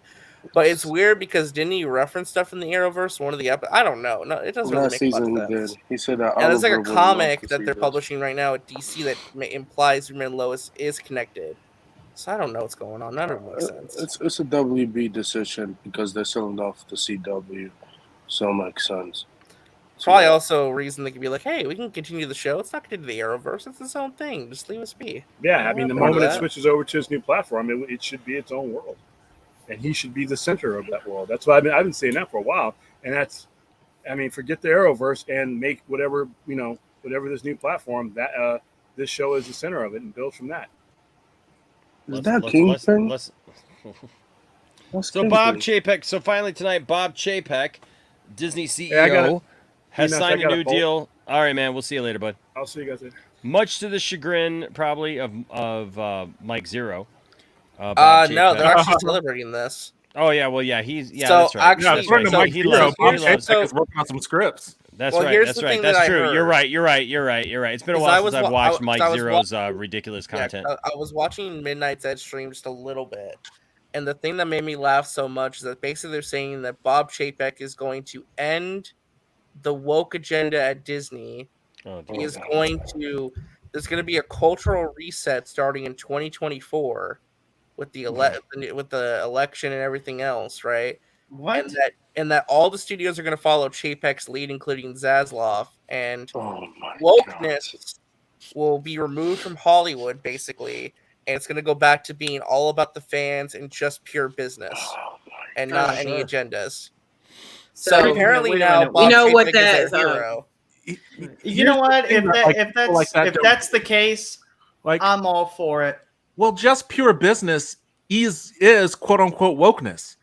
That's all that drives all of that shit. Like when I hypothesized or whatever the word is, the checklist for that Kraven the Hunter movie, It was business decisions that would lead to creating all of these quote unquote woke scenarios. So, like, you can't divorce those two things. They want to appeal to the biggest market available. And right now, the biggest market available is it involves inclusivity. And what they think inclusivity is checking all of those quote unquote woke boxes. So it's a business decision. Yeah, I know, but it's just funny listening to you talking about how because Lightyear flopped, Chapek is like it's a cap to Chapek's it's a feather to Chapek's cap because he can use that as a reason to be like telling like their stars and their contracts not to talk about politics on their platforms, and like Lightyear bombing changed everything. Chapek's taken over.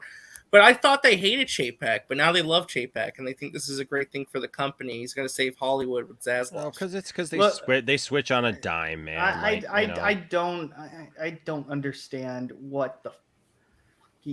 I don't understand what you just said. Let alone like if I had watched the stream, what like where this even came from. Yeah, I was. I am just baffled by that, but. There is some merit to that argument. I have to do mental gymnastics to get to where I can agree with it, but not no in that way. No, absolutely not. No. Well, but I will. But when it comes to you have to follow where the money is.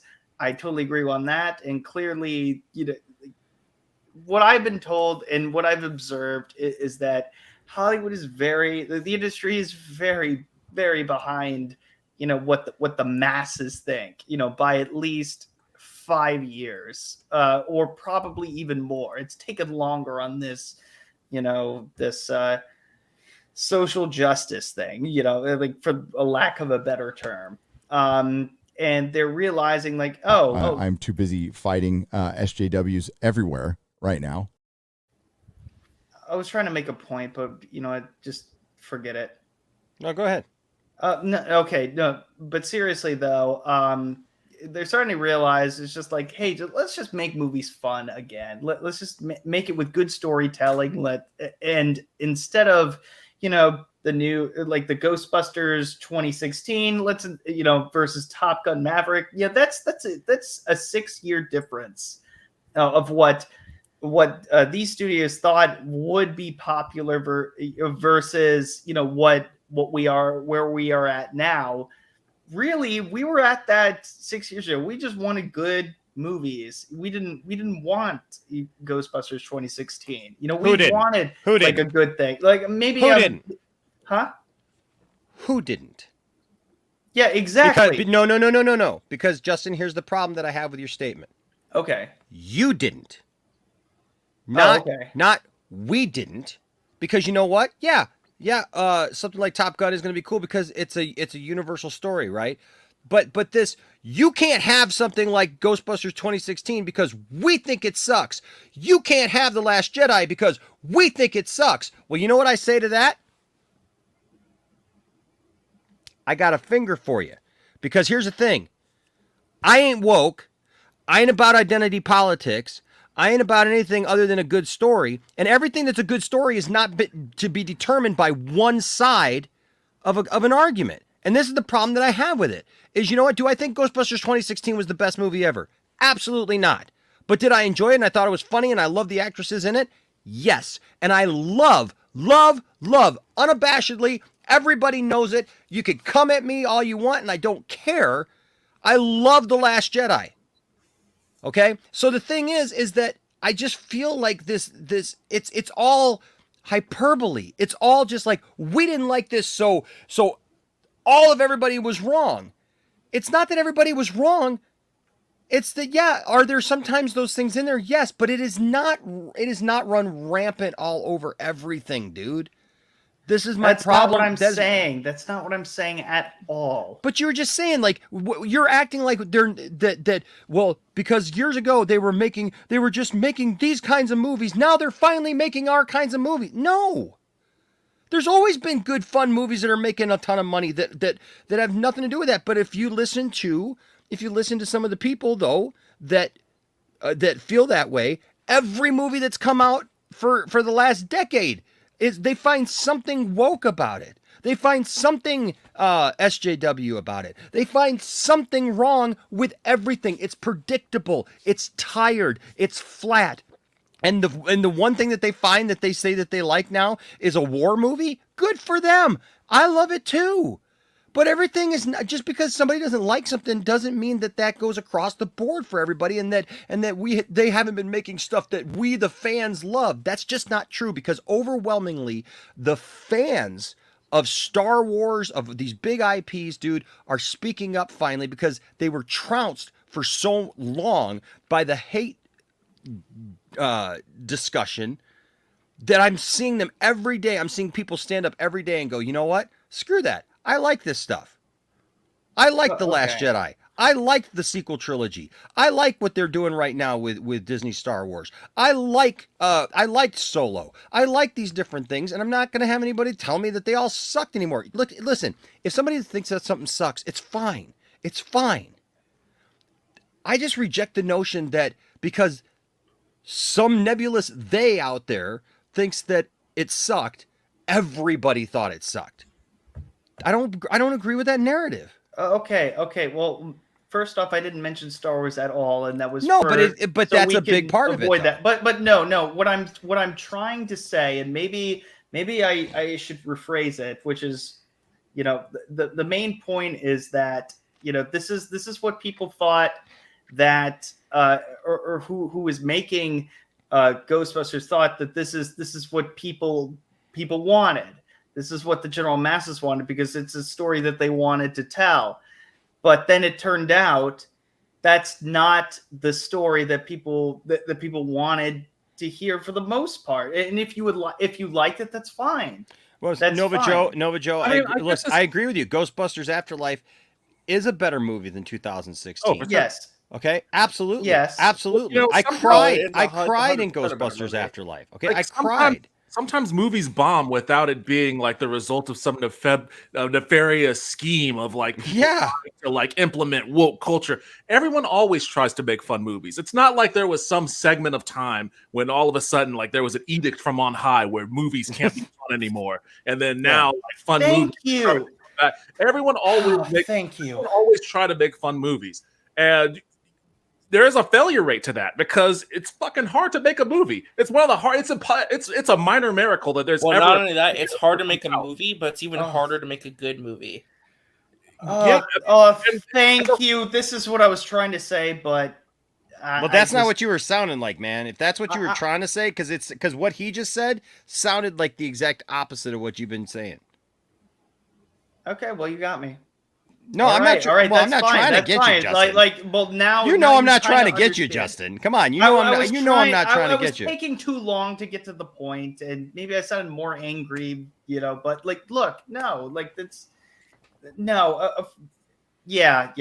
I'm just kind of confused, with the whole with how I was trying to get there. You said the opposite. All I'm saying is you said the opposite of what he said, though. You said you actually said there was a time like we've wanted this whole time was fun movies, and they haven't given us fun movies, and that was kind of Devin's point was like they never stopped just trying to make fun movies. Like, there's not this nefarious thing that said, hey, we're going to make now all of a sudden all these bad movies. Yes, because there is a disconnect a lot of times with filmmakers and audiences. And that is what makes it very hard, because when you're in the industry, you're around a lot of other people in the industry. You don't always get a lot of time to interact with regular audience goers that are not from around there, so it's very difficult sometimes. To that is like, so I sometimes I do this stream with my friend Justin, who he has like a 7-year-old, I guess. I don't know how old she is. I lose track, but it's always to hear. Not me, by the way. But, if I have a 7-year-old, I have a lot of questions.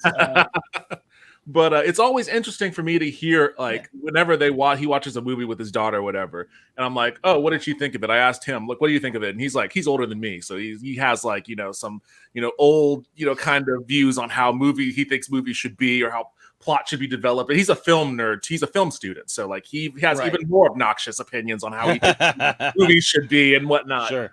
You know, so I'll ask him his opinion. I'll get his take, and I'll be like, "Oh, well, did your daughter like it?" And like, it'll be total opposite. It'll be like, "Oh yeah, she loved it. She loves the sequel trilogy. She loves Rey. She dresses up as Rey all the time when they play Star Wars. She wants to be Rey." Like any of these kind of things where we have these conversations about like diversity and wokeness. It's like it very likely isn't for us. You know, it's not targeted towards our general demographic. And whenever I see like, you know, my nieces and nephews, like. My nephew is super, super into Miles Morales Spider-Man. Super into Miles Morales Spider-Man. That's my nephew too. Yeah, and like he has like all these, like he has pajamas that like is the full suit. He has the mask and everything. Like he saw my Spider-Man mask, face mask, and was like super, super excited to see it, and like all this other stuff. And it's like, really, Miles Morales? I would have never thought. Like, and I don't have anything against Miles Morales. I think he's a cool character, but like.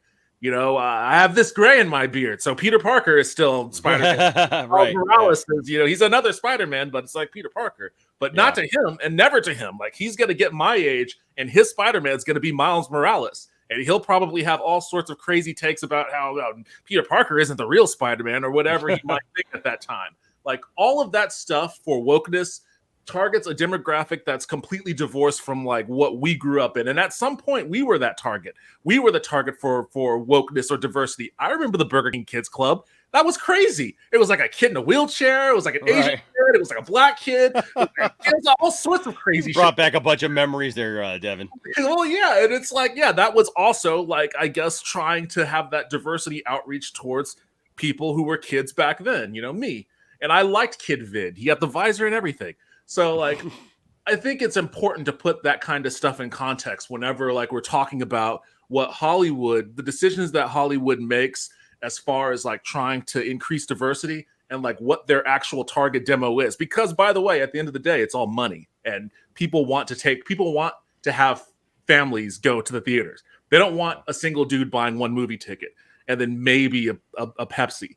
They want the mother getting a movie ticket, the father getting a movie ticket, 2 or 3 kids getting the movie tickets, and all of them getting concessions. It's like that's the ultimate goal. So I think that's what's kind of getting lost in these discussions. No, that's a great point. I think that is a fantastic point, and you know maybe the same could be said for newer movies coming out that go about it in a combative way versus in a way that unites. Is that basically, you know, around kind of what you're saying, Devin? I'm sorry, can you repeat that? I'm saying literally just thinking in my head about how whenever the X-Men cartoon from the 90s ended and then they did X-Men Evolution, how much I hated that and how I thought that was like pandering. I loved X-Men Evolution. I hated X-Men Evolution. But I mean, loved it though. That is better than the 1990s. No, they're both good. They're both good, but they're very different shows. No, I'm joking about that. Well, Devin, what I was saying is that there was a way to go about, you know, introducing those ideas, the wokeness, if you will, in a way that doesn't impede on the source material, or there's a right way of going about it, and then there's a way that feels combative. In a way, if that makes any sense, like something that feels natural versus something that feels forced. Yeah, and you can tell. Yeah, one. It's and that's also like a function of you know, and I hate to use the phrase because I get my back up against it, you know, whenever I hear it, but like it is a function sometimes of bad writing. Like sometimes people just fail. They try to do something gracefully and then they fail. And I understand, like, and it's also probably also a function of the fact that we're kind of experimenting with a generational shift in a lot of intellectual properties that, you know, were brand new kind of things, you know, 30, 40 years ago, whatnot. And then we're kind of rebooting them so that we can, you know, introduce them to a younger generation that exists in a completely different time than, you know, what existed 30, 40 years ago. And trying to transition those kinds of franchises, your Ghostbusters, your Star Wars, and all of that into like the times that we're living in now. Maybe there's a graceful way to do that. I I think that Ghostbusters Afterlife was a phenomenal movie. I think it did really, really well in its effort to kind of make that transition. I didn't completely dislike the 2016 Ghostbusters movie, but it was clunky for certain. Oh yeah. Oh, it was clunky. It was absolutely clunky. It's a tough thing to do, and I think it's still a relatively new kind of thing we're doing, because we're rebooting things left and right, and most of the reboots are awful for a variety of reasons. And that's the thing is, I think some of it is just that a lot of these properties were products of their time. Listen, we're getting more and more stuff that's rebooted from, like, I know, like my childhood, from the from the late 70s, 80s, early 90s even. We're getting all these reboots and stuff that, like, even growing up, like we would sometimes see something kind of try to make a comeback. You know what I mean? Like, but like Star Trek, for example, when Star Trek: The Next Generation came out, right? Star Trek: The Next Generation. There was a lot of hatred for that. There was a lot of hatred for it, and it had to prove itself. But like, we weren't getting like all these things from the 60s, like where it's like every show from the 60s was trying to make a comeback or something like that. You know what I mean? Where it's like the next reboot of Bonanza. Well, that's what I'm saying, right? So like nowadays, though, I feel like every single thing, it's like, hey, here's Knight Rider, here's Chips, here's, I'm ready for BJ and the Bear, here's, you know what I mean? Like, I'm just... Is that a thing? What the BJ and the BJ Bear? and the What Bear. is that? Yeah, like and there's a couple things that like could be, but it's like I'm ready for like Heart to Heart. I'm still shocked that they haven't remade Greatest American Hero yet, because there's a lot there probably that they could probably do, But I mean, they did the A-Team and they didn't do Airwolf. I was a little disappointed by that. Right. Yeah. So it's weird, with the movie? It's weird. I think some of those things are just best like they'd be best. I know that the companies, they see dollar signs, right? So they see, ooh, we can make this something, but sometimes it's best just to sometimes look at it and go, that was a product of its time. It's going to take too much to try to reintroduce that to, like, G.I. Joe, for example. I love G.I. Joe. Okay. I love G.I. Joe, but I don't know that G.I. Joe works right now in a time where in the 80s it worked because... Have you watched Snake Eyes? Yeah. In the 80s it worked because it was a Cold War time. It was a time where patriotism was encouraged. It was a time where, like, these kids, us as kids, man, we went out and played with guns, right? Toy guns. And we pretended like we had were a cops gang and called soldiers. War. Yeah. It was like we did that, where you try to translate that today, it's not romanticized. You know what I mean? Nowadays, if you put out like something for kids about war, all of a sudden everybody's like on you, going on about how like you're a horrible person because you're glorifying war or glorifying some evil thing. And I'm not saying that it's good, bad, and different. I'm just saying, like, dude, G.I. Joe was awesome back in the day, and I loved playing that, and I loved having an arsenal of toy guns and stuff. And like, none of us ever thought of doing anything like dangerous or going out and getting real guns or doing anything bad to anybody. We were just playing, and I don't know, man. It's just, it's a weird world. It's definitely a weird world. I want to get to this real quick. Peter Rabbit's Defender here with a $4.99 super chat. I love his avatar. Speaking of things being brought back, right? In a good way. That was a fantastic movie. That was a fantastic movie. Yeah, that's how you do it. It says, in honor of Blade Runner 40th anniversary, here's my top 10 favorite fave cuts. Number 10, Zodiac. DC. Number 9, Watchmen. DC. Number 8, Terminator 2 Special Edition. Number 7, The Abyss Special Edition. Number 6, The Donner Cut. That is a masterpiece. I just cannot get behind that, man. Stop no. it. The movie doesn't make any sense with the Donner Cut. I like the Donner Cut, the fact that it exists, but we had this discussion. We watched them all back to back. And we put it to a vote, and everybody said that the theatrical is better. But hey, everybody's if only he got a chance to finish it. Yeah, it's just we're never gonna know. Well, but plus the movie doesn't make any sense because if you keep that original ending where he actually does the fly back in time thing in the second movie, like, it nullifies the entire freaking movie. Like it, Oh, it that's literally right, erases the that's whole movie. right. So like, why did I just sit through 2 hours of Superman 2 with Zod and all these things if he literally just turns the whole thing back and the entire movie is wiped out? It's not like even at the end of Superman where like it still doesn't make much sense in the end of Superman because like the earthquake still happens, but yet somehow she just doesn't die. Lois just doesn't die in the earthquake now. But like, and apparently Superman had time to go fix everything. I don't know, but in the Donner cut, the entire movie is erased. And then he still goes to the diner at the end and beats up the trucker. So why would he go beat up a trucker? That's right. Who and that's in the Donner cut. And so like, why would he go beat up the trucker if he never confronted the trucker to begin with? So that trucker should have just like Rocky the trucker should have just been like, the heck, I just got beat up by this nerdy guy that just came in and like kicked my butt and threw me into a pinball machine, and like I didn't even do anything to this guy, so I don't know, it's weird. Maybe it would have made a lot more sense if there wasn't 20 was it 20 25 years. Yeah, it was a long time. Yeah, like it's like if Zack Snyder had that same time frame and he couldn't complete. Good night, Ashley, we love you. Sorry Ashley. Bye, Ashley. Sorry, Ashley. Okay, finish this. No, it's not. But better than Snyder Cut? Well, no. Get out of here. No, hold on. That's. Oh wait, or you're finishing the super chat? Okay. Yeah. What is BRFD? Number 5 is Escape Room 2 Extended, I think. Yeah. Number 4 is BVS Ultimate Edition. Number 3 is Blade Runner Final Cut. Oh yes. Runner. Okay. Okay. And number 2 is Lord of the Rings. And Hobbit and Extended Hobbit Editions. Extended Edition. And number 1 is Zack Snyder's Justice League. I like that. Yeah. Were you, Enosh, confused of what I was saying with the Snyder Cut? Huh?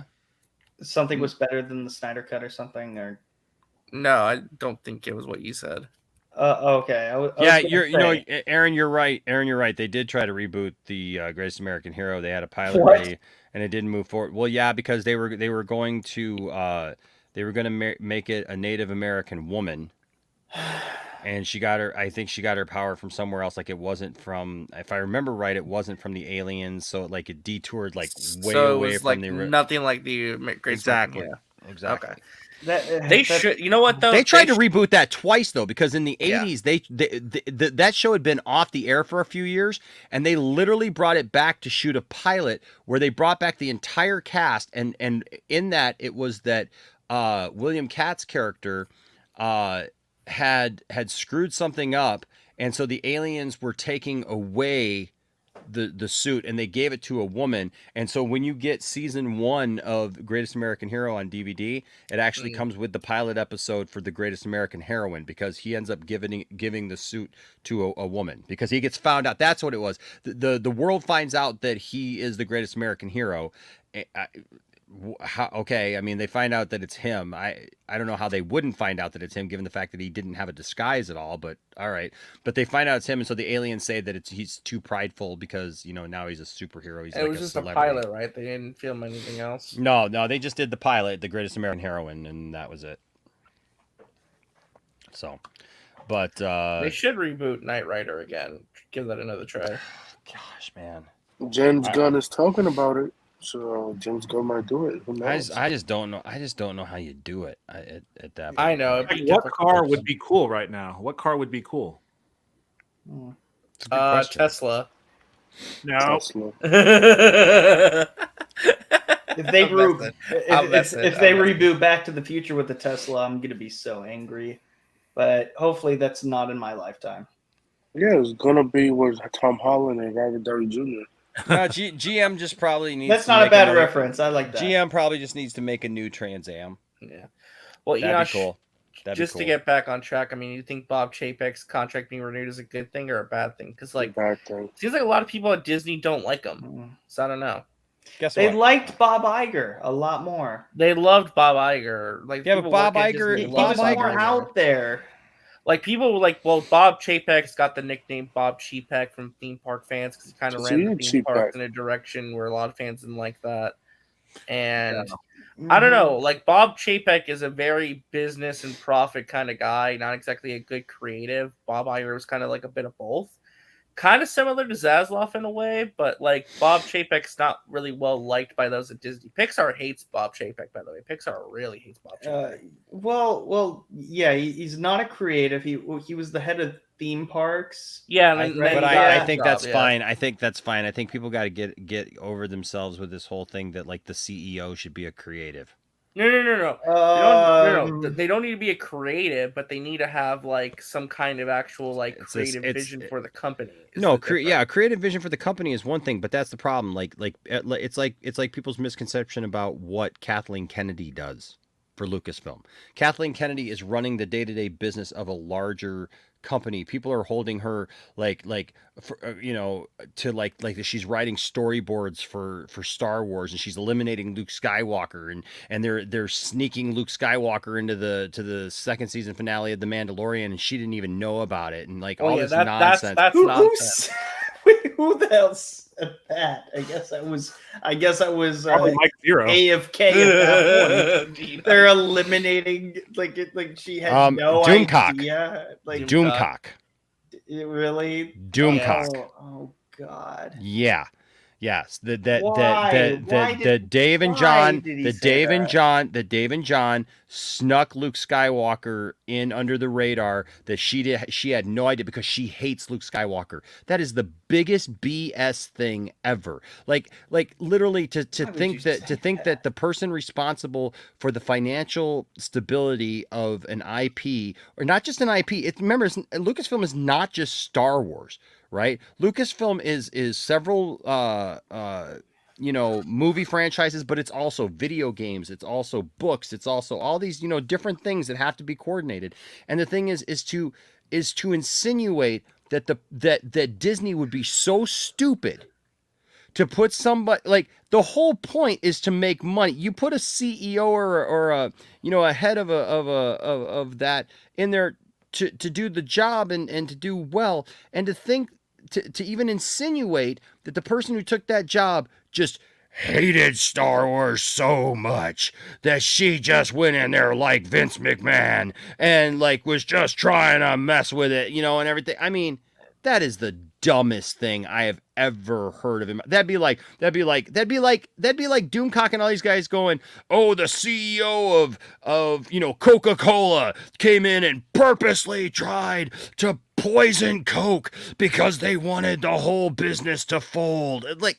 It's dumb. The right comparison would be they wanted to put out new Coke just to piss off people who like classic Coke. They didn't. That's not why they did it, though. That's not even why they did new Coke. You know what I mean? The idea that anything would be snuck in, like, for starters, and there's a lot of work that had to have been done to get Luke Skywalker in there the way that he was. Mm-hmm. Right. But, like, I have sneak that in. That doesn't make sense. Yeah, there's no sneaking that in just from a labor point of view. No. I guess my point with the whole the thing I just want to say is, like, I do have some experience working with Lucas in that regard, and they know what's going in. Like, nothing happens with a Star Wars property that isn't thoroughly super examined, and every single little thing needs to be checked off on, and they are tight about it. So, like, the idea that anyone would be able to sneak anything into any of those shows is absolutely absurd on the face of it. Yeah. But then again, like I keep saying, it's these people who don't understand how a movie studio works. It's these people who don't understand how these people are doing their jobs and what their jobs are. Kathleen Kennedy was not hired to write stories for The Mandalorian. Kathleen Kennedy was hired to run the company and to hire people like Jon Favreau and Dave Filoni to come in and write those scripts and to She didn't hire Dave Filoni. She has kept. I said people like Jon Favreau and Dave Filoni. No, she has kept Dave. She has kept. I'm just busting your balls. That's okay. No, but she has kept Dave Filoni employed. Well, the only reason she has hired. Hold on. She has hired Dave Filoni to do the projects that Dave Filoni is doing. She absolutely has. Because without her giving the okay for him to do those projects, guess what? Dave Filoni's not working there anymore. Yeah, that would be a big mistake.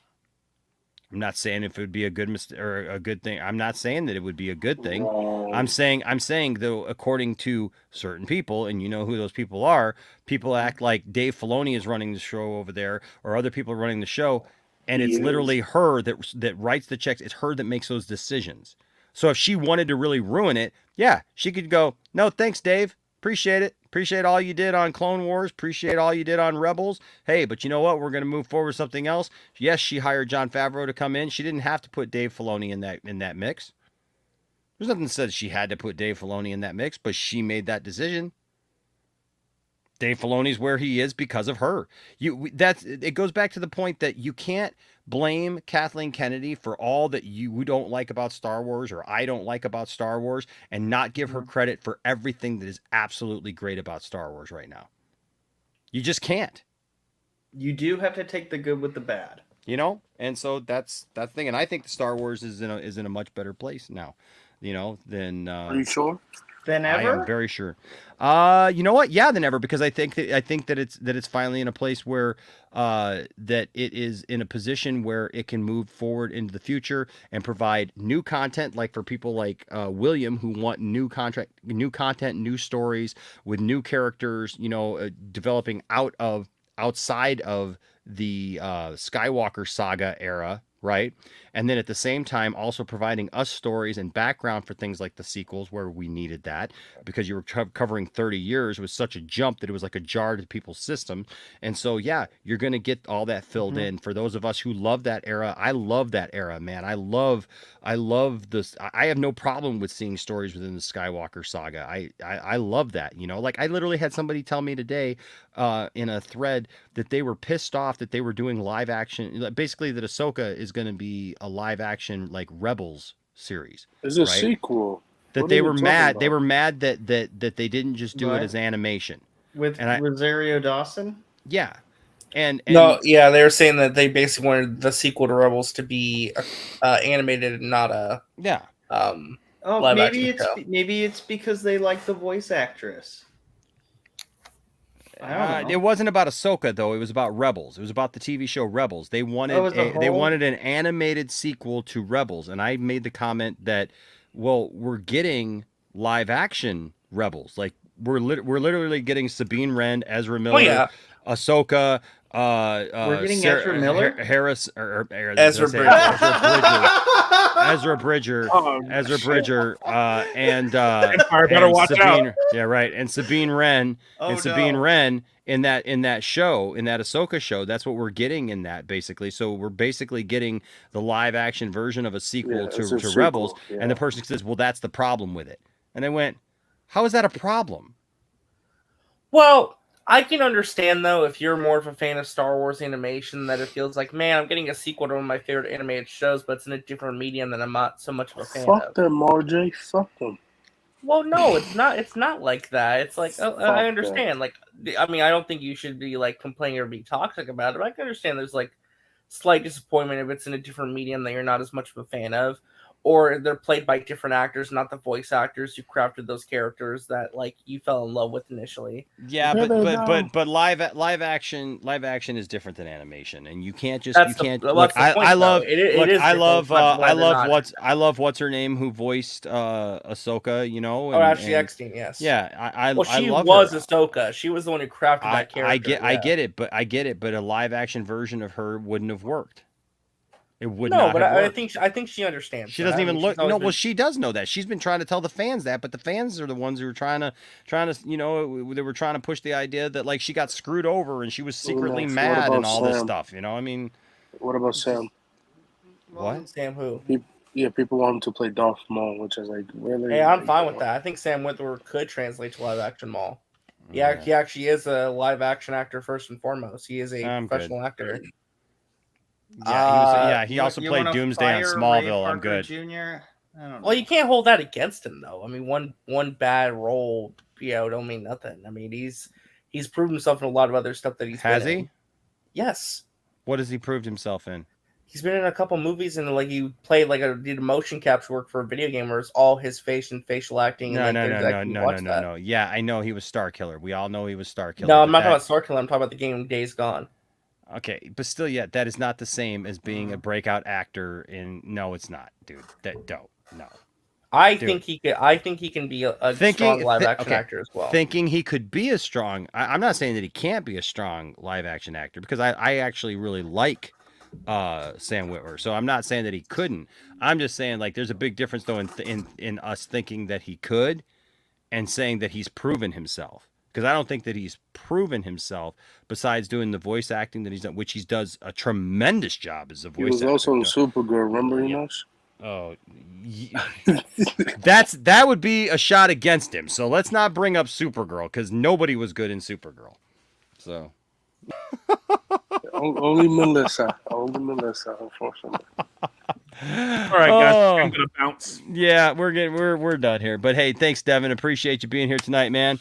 Always good to hear your takes. And you want to tell everybody where they can find you, sir? You can find me right down here at youtube.com/c/yeoldnerdcast or twitch.tv/yeoldnerdcast. So go check him out on Ye Old Nerdcast and subscribe to Devin and show him some love. So you got any cool things you're working on right now, or you just what's going on there? Oh, not at the moment. Nothing specifically super special. Just started a playthrough on Elder Scrolls Morrowind. Cool. All right, man. All right. Well, yeah, that's about it. I think Chapek. I mean, I think it'll be fine. Chapek. I think it'll be fine. No, he's making fun of his name because everyone calls him Chapek. Because again, he is super disliked. People really at Disney do not like this guy. But then again, we are good in D23 the board seems to like him, but the actual creators and the actual people working day to day at Disney do not seem to like him. What about Kevin Feige? Does he like him? Mixed. Based on what we've heard with the whole Scarlett Johansson situation, it's kind of mixed. Again, a lot of people there, they tolerate him is the best way to put it. To me, he comes across as a transitional CEO. You know, like one of those transitional CEOs who guides the company through for a few years while they're going through like some transitional stuff, and then he gets replaced by somebody else. That's kind of like what I think he is, to be honest. Probably. But I mean, but he's there for now, you know. So after 2025, yeah, it's just that. What was that? I'll say after he's there for another 3 years. His contract expires in 2025. He's not going to get another contract after 2025. I would. I mean, that's what they said about Kathleen Kennedy, and here we are. So, yeah, I never believed that for a second. That Kathy was gonna go. I really didn't. Kathleen Kennedy's not leaving until she leaves on her own accord. Is the thing. She will leave when she wants to leave. That's the difference. Like Amy Pascal. Yeah, I do. They're not going to fire her. No, they will never fire her. She's going to leave when she wants to leave. Like Amy Pascal. It flies in the face of Doomcock's, nonsense. But they're not gonna lead her out into the streets, bound and shamed. You know what I mean? Like that's just not gonna happen. They're happy with her. She's made them billions of dollars, and she could have made billions more. Well, you know what? You would have never pleased everybody. Everybody would have never been completely happy. How about Solo? It's all what Solo. Solo. I put absolutely at the feet of stupid fans. Sorry. I'm sorry, not sorry, because you know what? There was nothing so bad about Solo that Solo shouldn't have done well. What that was people getting too bent out of shape and pissed off about something and saying we're gonna boycott, because I still talk to people all the time, and I've shared this. Like there was a time where literally I was getting 3 to 5 people a week who were telling me, Enosh, I finally watched Solo. And I really, really liked it. Now I'm really mad that I listened to certain people and I didn't go see it in the theater, that I was mad and boycotted it and this and that and everything. And now they're upset because they feel like they lost the opportunity to see a Star Wars movie that they really enjoy now in the theater. And listen, is Solo perfect? No. Is Solo one of those movies that like I thought that I wanted? No, I didn't think that I wanted Solo. I didn't think that I was going to enjoy Solo. But Obi-Wan Kenobi writers say that there was supposed to be 3 movies for Obi-Wan Kenobi, and then because of Solo failed, that's the reason why it didn't happen. Yeah, it was going to be a trilogy of movies. So it was going to be it should have been that. So it would have been nice us as fans ruined that one. You know, It should have been. It should have been 3 movies. that wasn't anybody's fault but fans overreacting and Catherine thinking Kennedy. thinking that they were gonna the they were worst gonna thing- show everybody, Yeah. and that's just The no. worst thing Yeah. Kathy Kennedy's done, in my opinion, I think, is that sometimes it comes across as she doesn't exactly work well with creatives, and they have an issue where there's always issues behind the scenes. She needs to do a better job of vetting people. That I agree with. But you know what? I think Yeah, she especially has done that though. I honestly I think think that she's learned her. but that, I but think that whole she's solo situation was an embarrassment. Losing Lord Miller the way that they lost them, I think. yeah, was but you know what? embarrassing. I'm actually kind of glad that they lost Lord and Miller, because as much as I love Lord and Miller, Whoa, that movie whoa, movie relax, from the way relax. that movie is described as having been an absolute dude, you don't have to replace 95% of a movie if that movie was okay. The thing is they probably should have never been hired for that movie to begin with. Probably, I agree with but the that. thing, but the thing is, again, she was the one who picked them, though.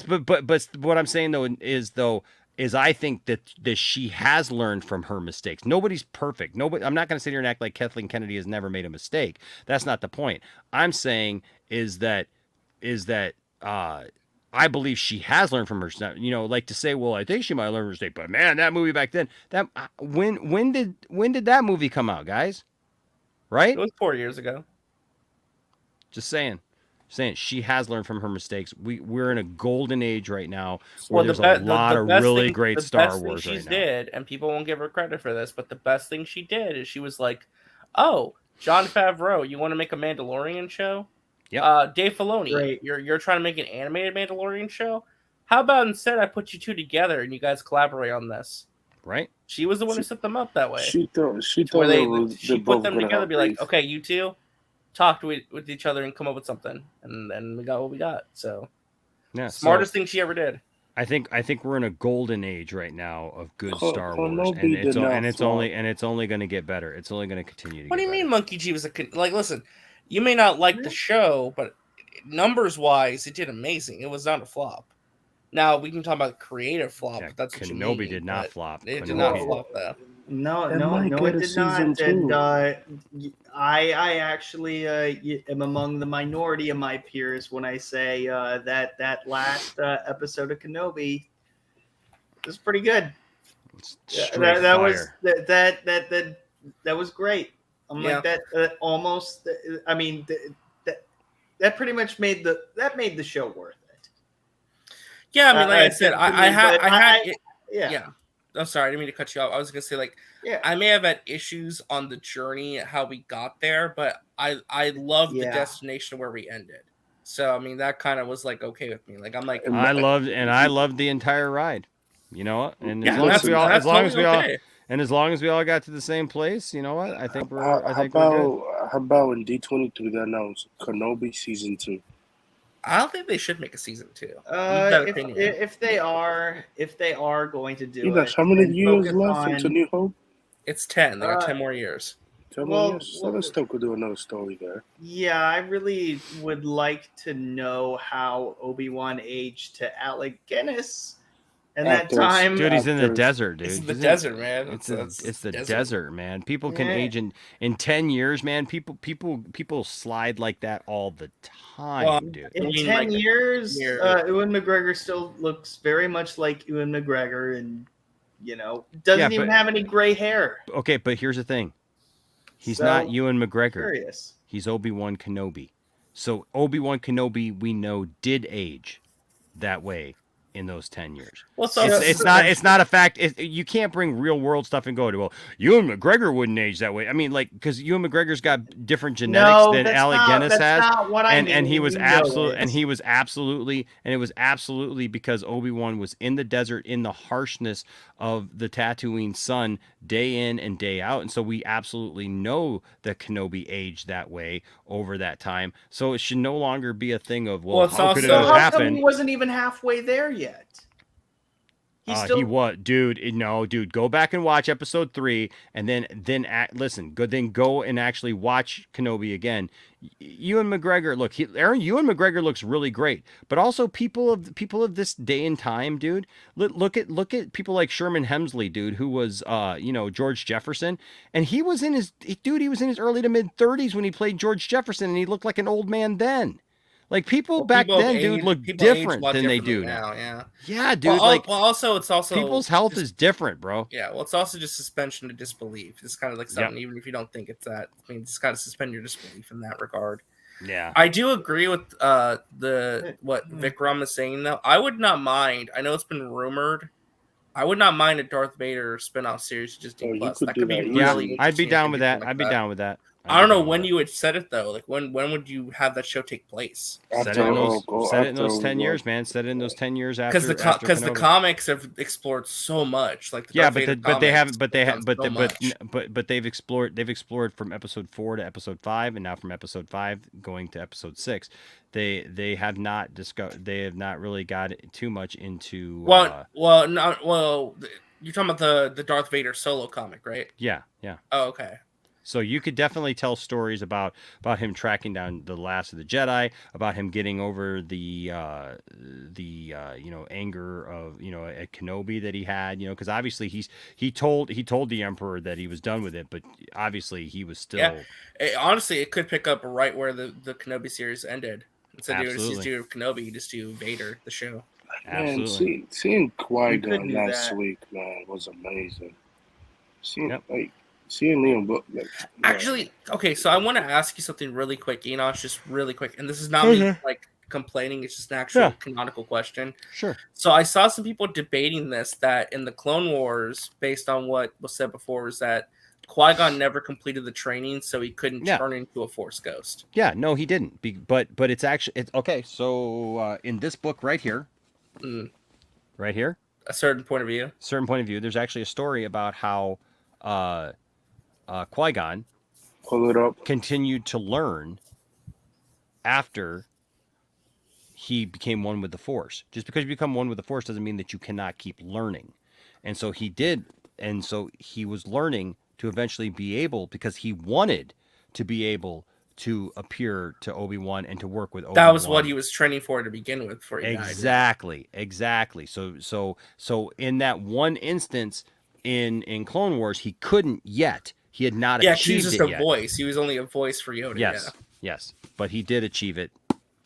Obviously he achieved it now. He didn't achieve it in this book, but it deals with that. Do you think in Ahsoka series you're going to see Anakin as a Force ghost? Oh, 100%. At the end of the season. Hayden's if he's in that new book that's coming out as a Force ghost, then I would say I mean we're gonna see. Yeah, but I'm saying at the end of Ahsoka you have Hayden be a Force ghost. Dude, honestly, this is not I'm not being hyperbolic with this, but I'm just gonna be honest. I think Andor is gonna be shockingly good. People are going to be show's good. I think so too. Like Andor is going to shock people because I think it's going to be a complete different show from what we've experienced this far. I think it's going to be fire. I think it's a sleeper hit, and Ahsoka, I'm counting the days for. I think Ahsoka is going to be like Mando level popular. I think that show's going to be huge, and that is the one I'm looking forward to the most. Because I thought I wasn't going to give a crap about Andor, but the way they describe it in that trailer was so good. Seemed like that political grimy underworld of Star Wars. I think Andor is going to surprise a lot of people. Me too. A lot of people are thinking it's not going to be all that. It's like, who cares about Andor? You're going to care. They haven't because I think the point about Andor. I think the point about Andor is going to be is that it I don't care about the other stuff. I don't care about the Andor stuff. You care about everything around Andor. It's the other stuff that you're going to see in Andor. Yeah. Isn't Vader going to show up there too? He could. The Emperor's definitely going to show up. They showed the Imperial Senate. Yeah, he could. I mean, Mon Mothma's story too. That's going to be really exactly. Mon Mothma alone. That's worth the price of admission. Come on. Yo, I ain't gonna see you too. Plus Bad Batch season 2 later this year. Ooh, I'm so excited for Bad Batch season 2. I stopped watching that show mid. Gotta get back on Bad I Batch. never thought that I would ever hear Mon Mothma is going to be worth the price of admission, but here we are, and I don't blame you. I don't blame you at all. Like, it's interesting to see these new side characters, and I'm like not laughing out of like haha, like this is ridiculous. But I'm new like, side character, dude. She was the creator of the rebellion, dude. She was one of the founders of the rebellion. when you just watch the movies, like you don't think about that sometimes. So it's just like I'm Okay, well, laughing. I just do. Like I oh do, my dude. goodness. From the time that I was 8 years old and first saw Mon Mothma in Return of the Jedi and had her action figure, dude, I absolutely thought about that about Mon Mothma. She was the leader of the Comment rebellion. of the night. Best Yes. way to end the show on. I want to see that Disney Plus show. Mon Mothma versus Godzilla. Mon Mothma. Yes, a Mothra. Okay, I gotcha. All right, I like that. But no. When I said second, like I'm just like whatever. I'll shut up. I've said a lot. No, not you. The Mon Mothma. Come on, Mon Mothma, man. Mon Mothra. I got it. Yeah, I get it. Crickets? Oh, come on. I thought it was clever. No, it's okay.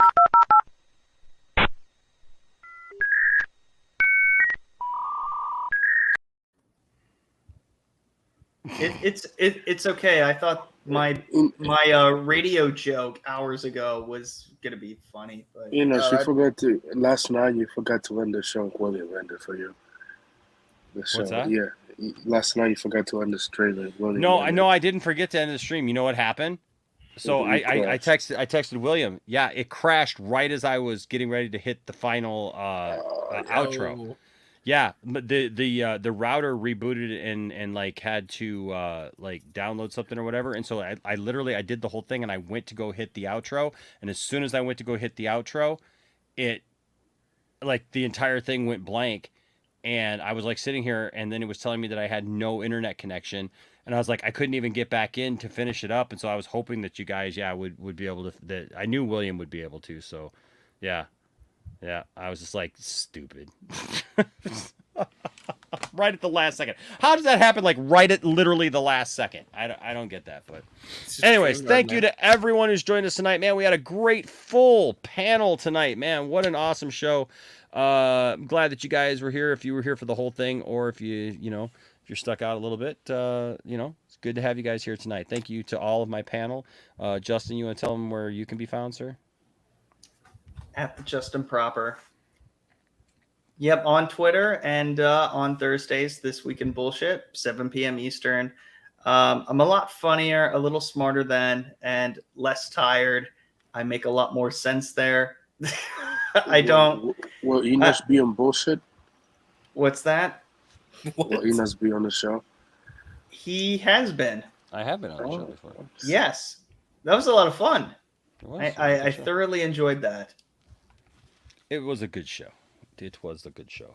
It really was. You can go check that out on my channel if you'd like.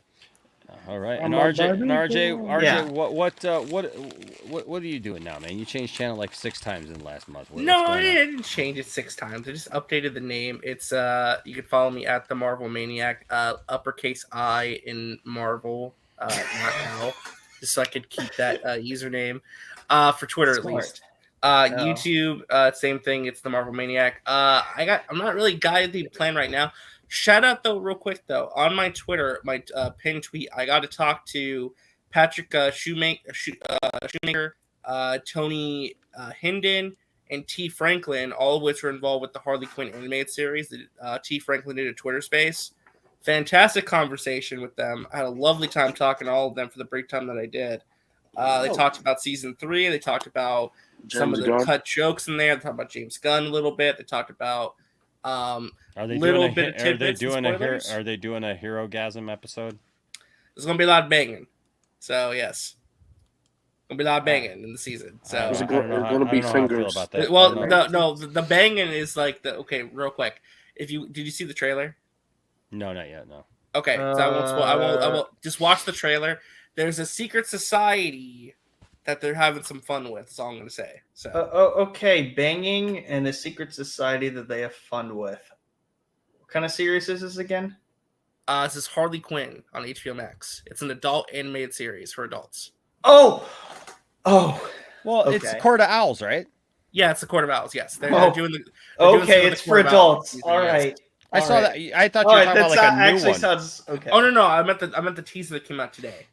Oh, not today. No, but I saw. Where you Yeah, seen the Court trailer Owls? dropped today with the release date. Oh, okay. Yeah. When's the release date? July 28th. So right after Comic-Con. Cool. Somebody got a question for RJ. When is your next live stream? I have no clue. I just do it off this cup of seed in my pants, man. I don't plan nothing out. I just whenever I feel like it. What's up, David? So hey, that's the CT, David. I honestly don't know. I might be doing probably another Marvel Mania episode eventually. I know I got to do something for Thor because Thor comes out next week. I can't believe it's next week. It's crazy. So excited for that. So And the boys. All right. Well, hey guys, thanks for everybody who's here tonight. Thanks for everybody who gave super chats. Thank you to everybody for just being here and watching the channel, and we appreciate you guys so very much. We will see you again tomorrow night. And like I always say, don't let anybody tell you that your fandom doesn't matter. Don't tell anybody that their fandom doesn't matter, but seek to have good conversations, even if you get heated sometimes and go back and forth, and you call the old guy out in Vegas old several times because the joke never ends, and it's really great, and it's a really great gag that he never wins, which makes it even better. So, but seek to have good conversations, treat each other with some respect, even if you're giving each other a hard time. And if you do that, there'll always be a place for you here in the Poindexter Lounge, even for Justin and Bob Ross. Sammy Hagar is better than David Lee Roth. I love you too. You know what? Hold on a second. Probably the least controversial thing I've said. Yeah, I know. I gotta show you something. Actually, I forgot because you came on, and so I need to. This is something really cool that I'll end the stream by showing you this. A guy who draws for Superman made these. I can't remember his name right now off the top of my head. Is it on the artwork? I can't remember. Okay, but check these out, bro. Oops, hold on. Dang it, I got all these windows open.